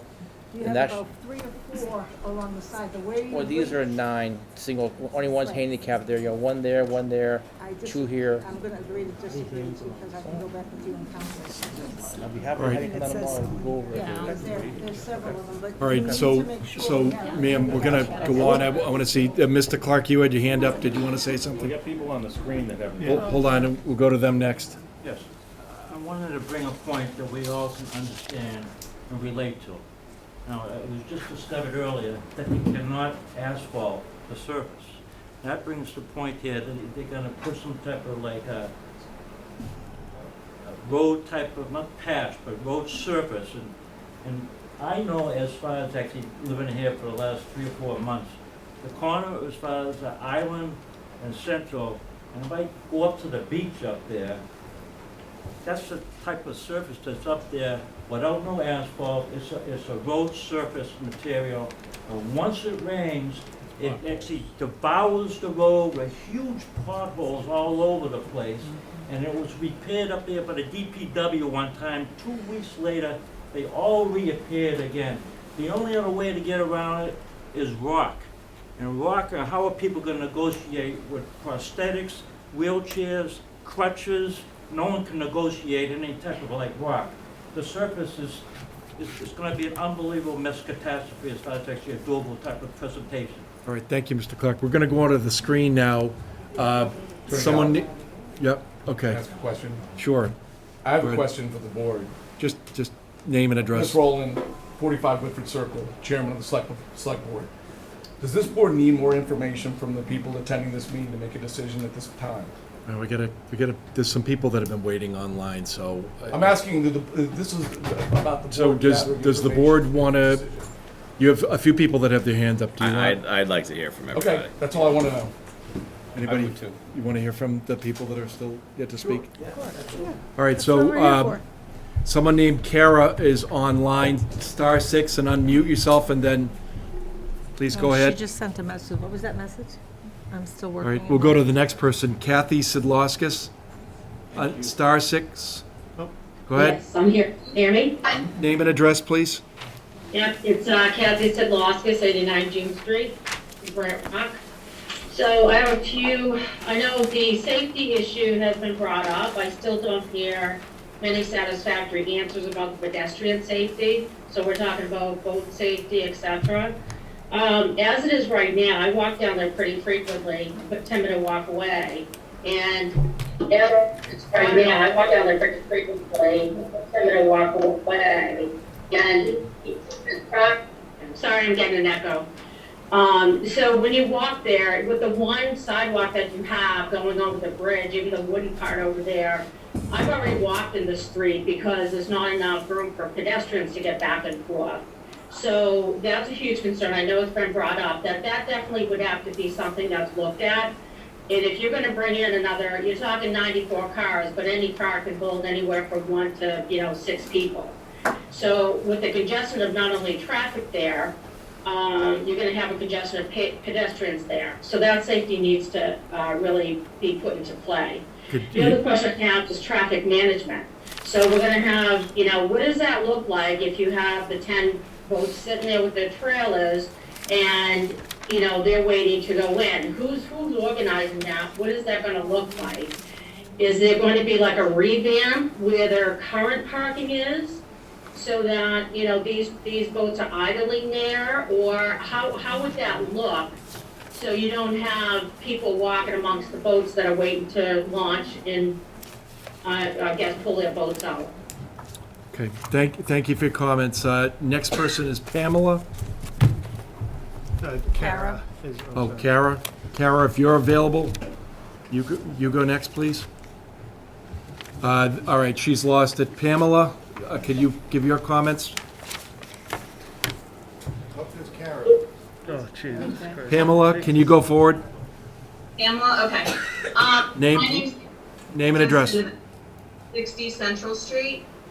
I'm so surprised that it seems as though us locals who will be directly impacted on a daily basis are just being argued with, and it's disheartening. In the summertime, sometimes it takes a while to get over past Harbor Park so that I can get home with all the boats. They're sticking out, and then we have to wait because there's a line to launch them, and then you add in all these extras. How are we going to get home? Are we going to be sitting in traffic to get home? And then another thing is I sit out on my deck and people walk their stroller on bikes and they walk dogs, and there's just constant traffic with pedestrians. Enjoy that loop going through the Esplanade, going through Harbor Park and around. You're going to get through with more cars and more trailers. I'm down time and it's so congested. So why are we catering to out of town and trailers instead of the people who live here and enjoy it on a person? It seems as though you're putting priority on making more money. Ma'am, no one on the board has given any statements yet. The board is taking information. So if you have anything new to add, we're happy to have it, but try to make it something that the board hasn't heard yet, because some of the comments you're making are very similar to other comments, and We're trying to keep this moving. Okay, all right, thank you. All right, next, someone named Phil's iPhone. Hi, can you hear me? Name and address? Philip Hammond, 109 Island Street. You can see my house on that map you had up earlier. I abut that property almost directly. And yeah, I just wanted to add that, yes, this appears to be an unnecessary accommodation for a lot more traffic without any real upside. And it's one of the reasons I bought this house is because of the marsh behind me. Okay, and you're just you're changing the use, and it's there's no real upside to this other than boaters that come in from out of town. So we who live here, I don't know anybody on the street that wants this. Okay, thank you, sir. Is there anybody else left up there that hasn't spoken? The Kara person. Kara, can you unmute and speak? She sent a message, she's at work. Okay. What'd she say? Sorry, She sent a chat to us. Yep, that's fine. She said she hopes that Okay, the hold on. conversation- Yeah, someone in the back of the room. Just come in so you could be heard. Name and address? Gregory Hagadens, 273 Pleasant, way on the other side of town. I'm here because I feel bad for these folks. They live over here. I mean, my wife and I would normally go to Grand Ride. Folks are nice to us. Why would you?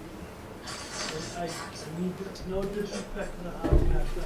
I think he's done a wonderful job down on Quill.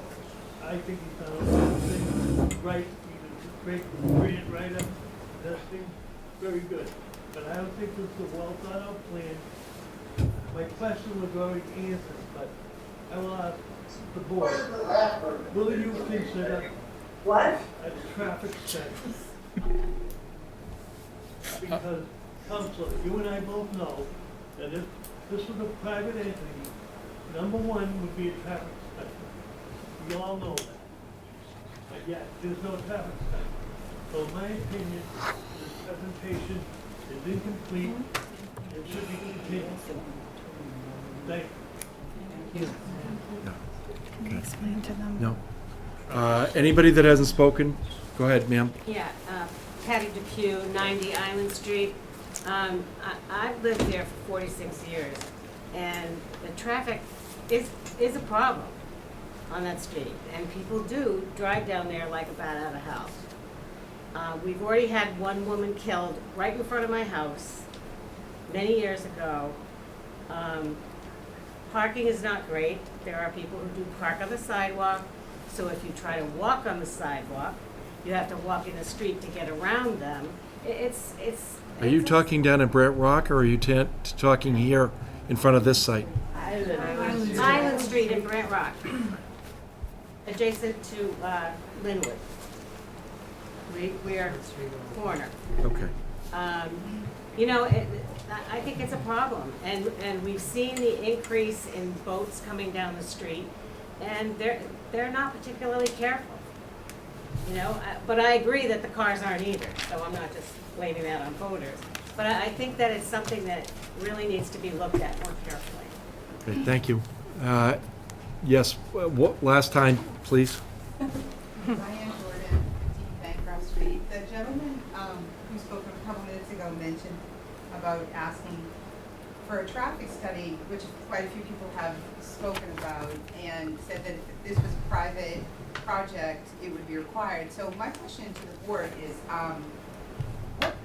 what kind of studies do you normally require for somebody coming before the zoning board of appeals with a project?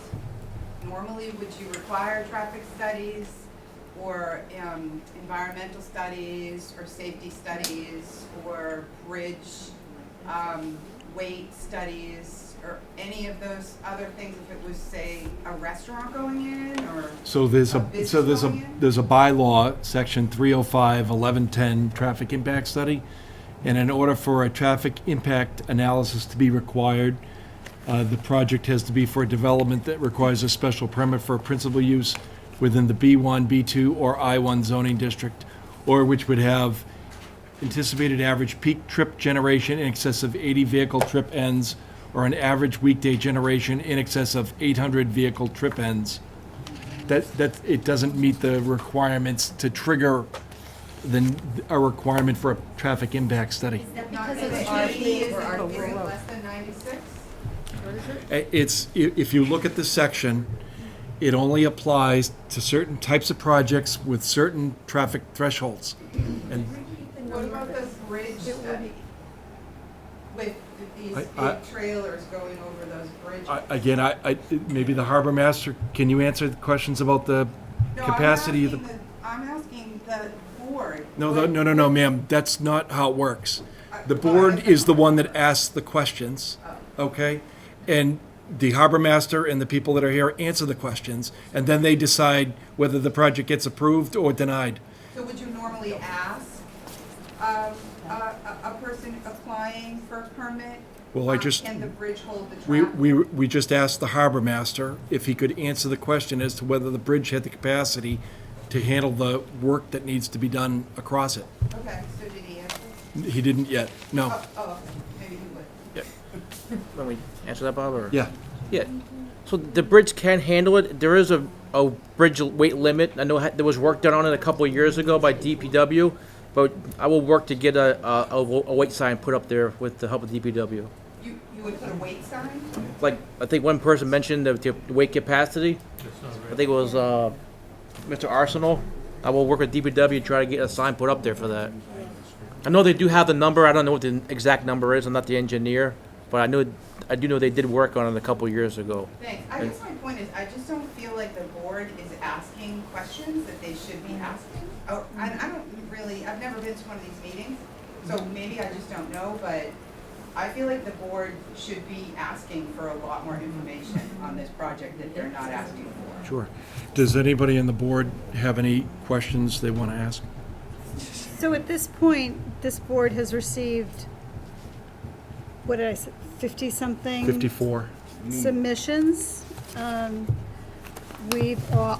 know myself, I've read them multiple times. There's certain things that did stand out. So the questions, I think, have been answered. I have some specific questions for the board during deliberation.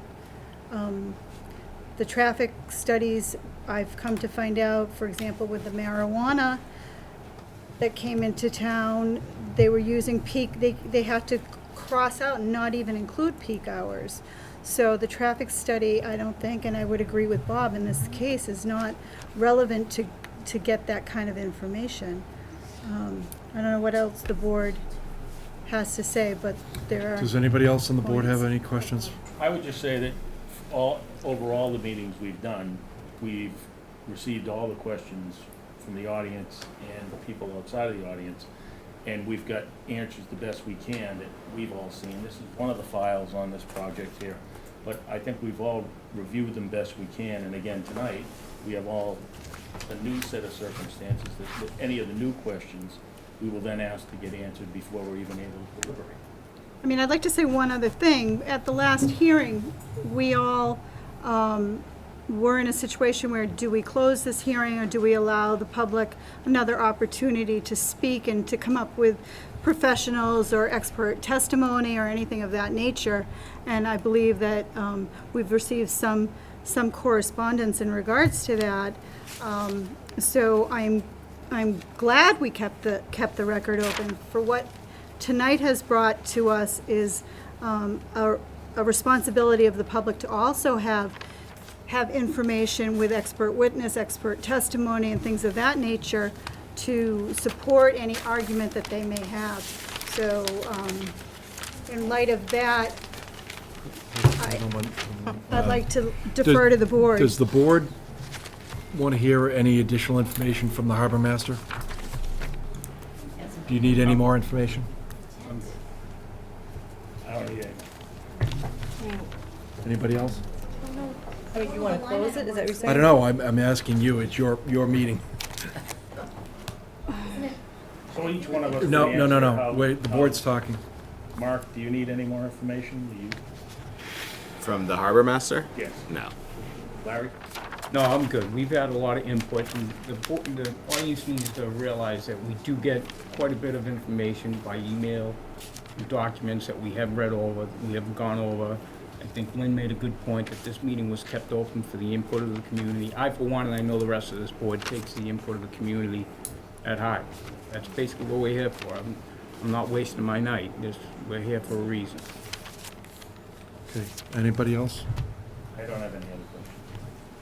My only question was what I put to the harbor master earlier is in terms of scope, what are your parameters to the point you would withdraw the petition? And how low could you go in essence? I'd say before we close, we have one new question that you had spoken yet. Okay, well, do you want to have Chris's question answered first? What's the breaking point for you? Thanks for putting me on the spot, but it's okay. I'm kind of used to it. I'd be willing to take off one row of 24 cars and then go as low as 16 trailer spaces. It was at 22 before, went to 18. I think that's a fair consideration. Would that require a new permit? You'd probably want to see that on a plan. Does that require another bid? Is that what you just said? Yeah, it's up to the board to Oh. decide. Do you want Oh. to see it on a Hey, plan? The person that hasn't asked the question yet. Hold on one second. Does the board want to see that concept on a plan? If that was the direction that wanted to be presented, I'd want to see it on look it over. We don't know if we're there yet, Are you, right? what do you mean? Like, that's just been brought up, so we don't know if we're there yet, if that's what we want, you know what I Well, mean? Chris asked him a question, is he willing to scale the project back? And I think he said he was, and then I said, does the board want to see what that looks like on a plan before you, and the intention was, before you close the hearing? We can go over the plan right now if we bring it back up. I think we could close the hearing and take that, have the plan submitted. Leave the written record open for the submission of a I plan? think that makes sense. I don't want to do this on the fly. Is that our accept?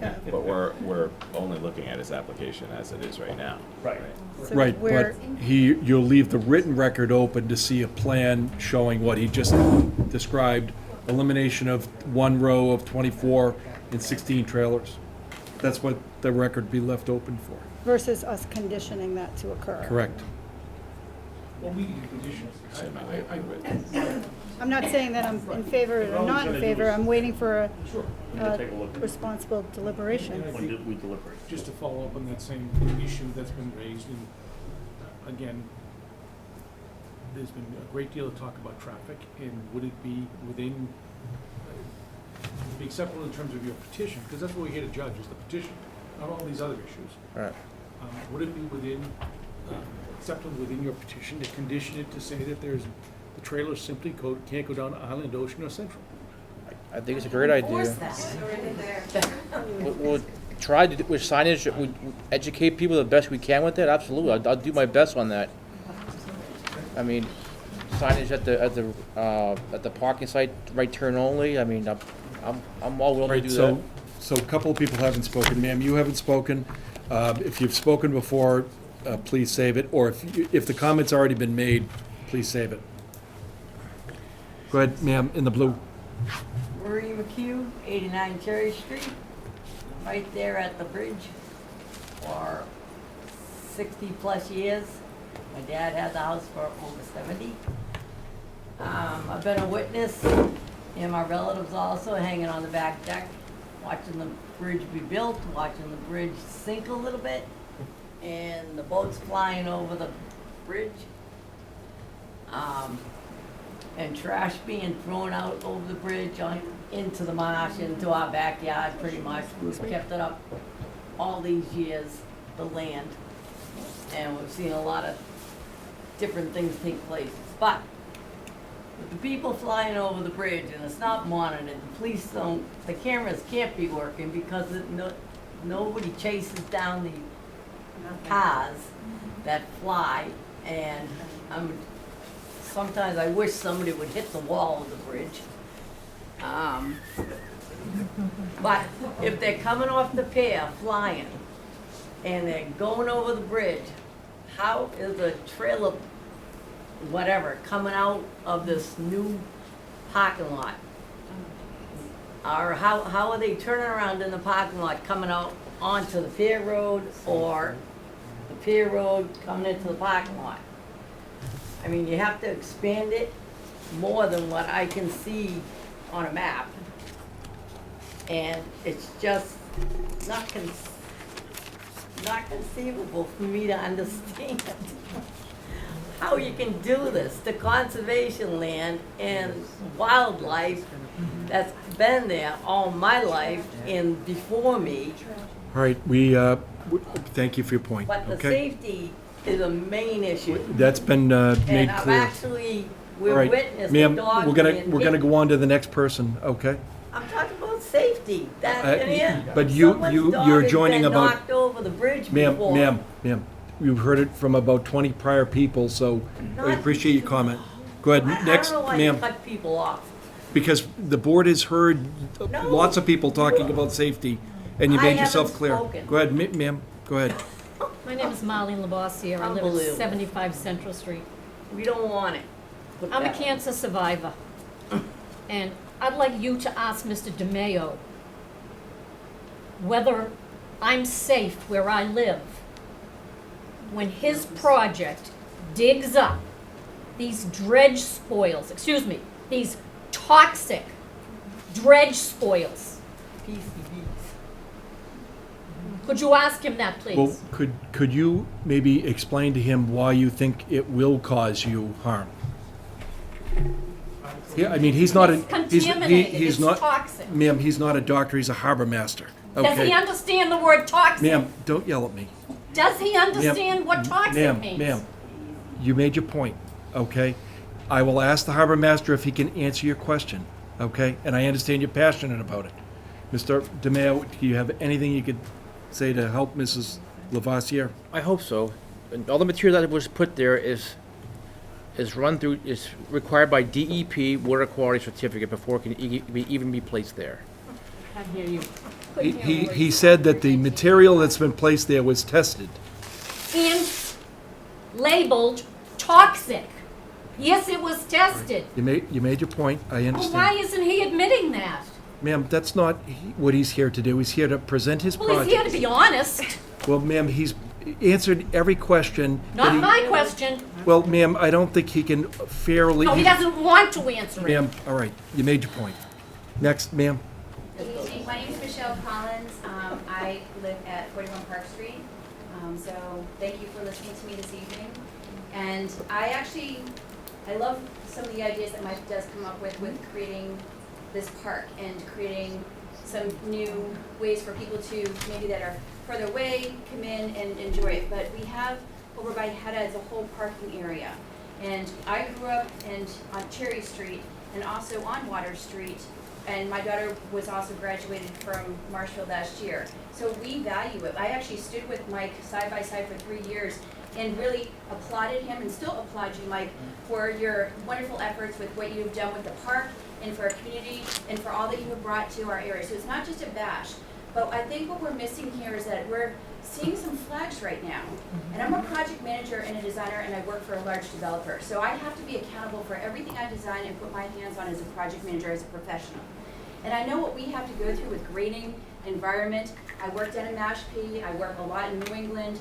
So it's like I value all the time and effort and also the intention for what Mike is trying to create for our community. But what perplexes me right now is that we have some serious questions.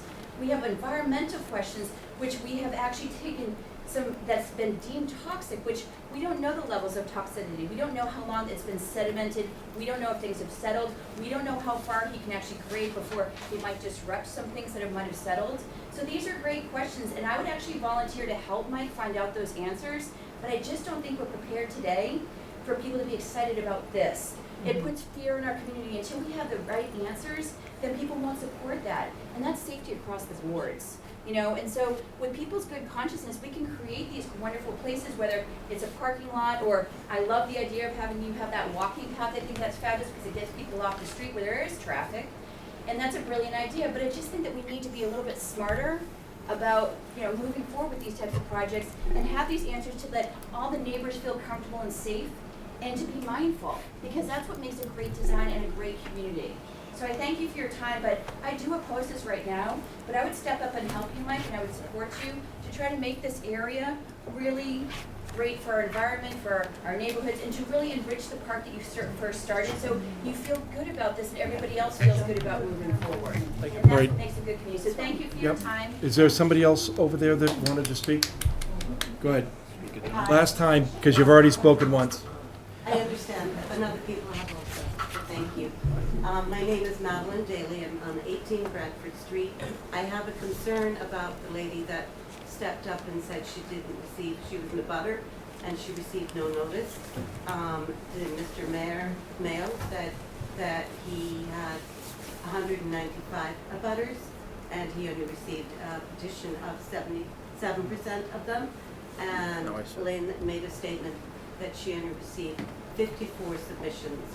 So my concern here is an ethical question. So Yeah. the submissions that I offered to Attorney Galvin were my own notes of things that I had. So I haven't run those past our administrator, dotted my i's and crossed my t's. So when you say 50, I want to make sure that you understand that I'm that's, just using it okay. as a random number. The other thing you need to be aware of, even though that certified mail go out or notices go out to abutters, this also appeared in the newspaper. It's required both ways, so that also affords notice, and obviously Ms. Conroy was able to attend and speak. She was able to attend, but she received no notice. I know, but she's here and she was able to tell the board how she felt about the I project. understand that through word of mouth and Facebook, she said. So my question is that, are you not concerned that there could be an ethical No, issue on there this? is no ethical issue. Okay, but I think otherwise, but if that's your thing. And then just on a side note, the side streets in that area are already signposted not to have trucks or heavy boats and trucks go down there, and they already do. So I don't know if you can't stop that now. I don't think we can stop it with Record 96. Thank you. All right, so what does the board want to do? I'm ready to close. Okay. Mr. Feeney? Did you have more questions? Okay. Heidi? Yeah, I guess. Close? Yeah, I guess. Lynn? Leaving the written record. Leave the written record open and close. Larry? I'm good. Yeah. Okay. So, someone needs to make a motion to close the public hearing and leave the written record open for the submission of a plan. I'll make that motion to close tonight's hearing for the Harbor Master and leave the record open. Do I have a second? The written record open. Written record. Written Yeah. record. Does that mean then the public can't Yes. comment, but the harbor master can continue? He could to submit a plan that he said he was going to submit. That's what it means. But- So does that mean that he will Hold also on. provide intent on the application? No. He's going to submit a plan that the board asked him to submit to look at. We still don't know what the number is that this ties to on your, He said that he was going to submit a plan with 24 less car spaces and 16 trailer spaces. understood, but where does that line item go with that 1010 report, right? With that going back to the intent No, and the no. purpose? No. Where does that go? We answered the question. So now the board should take a vote. So the board should take a vote now. So do I have a I second? second the close. That plan, Second. traffic study in it for safety. And then all those in favor? Mark Stiles, aye. Larry Keane, aye. Lynn Fiddler, aye. Heidi Conway, aye. Brian Murphy, aye. So this hearing is closed. So the hearing is closed, other With- than for the plan. Is the board going to deliberate tonight, or are you We are going to do that not on another going night? to deliberate. Okay. So now you have no other business, right? We have that final, we continued that, so I think that's it. Motion to adjourn. Motion to adjourn. Yeah. Do I have a second? Seconded by Brian Murphy. Thank you. All those in favor? Stiles, aye. Aye. Fiddler, aye. What's it been, 2 years since I did? Yes, I. They like, Brian Murphy, aye. Wow. Yes, I know which side. Yeah. You left at the right time for Oh, my God. Oh, no, I mean, so sure. Yeah. I love so sure, Yeah. yeah. Yeah.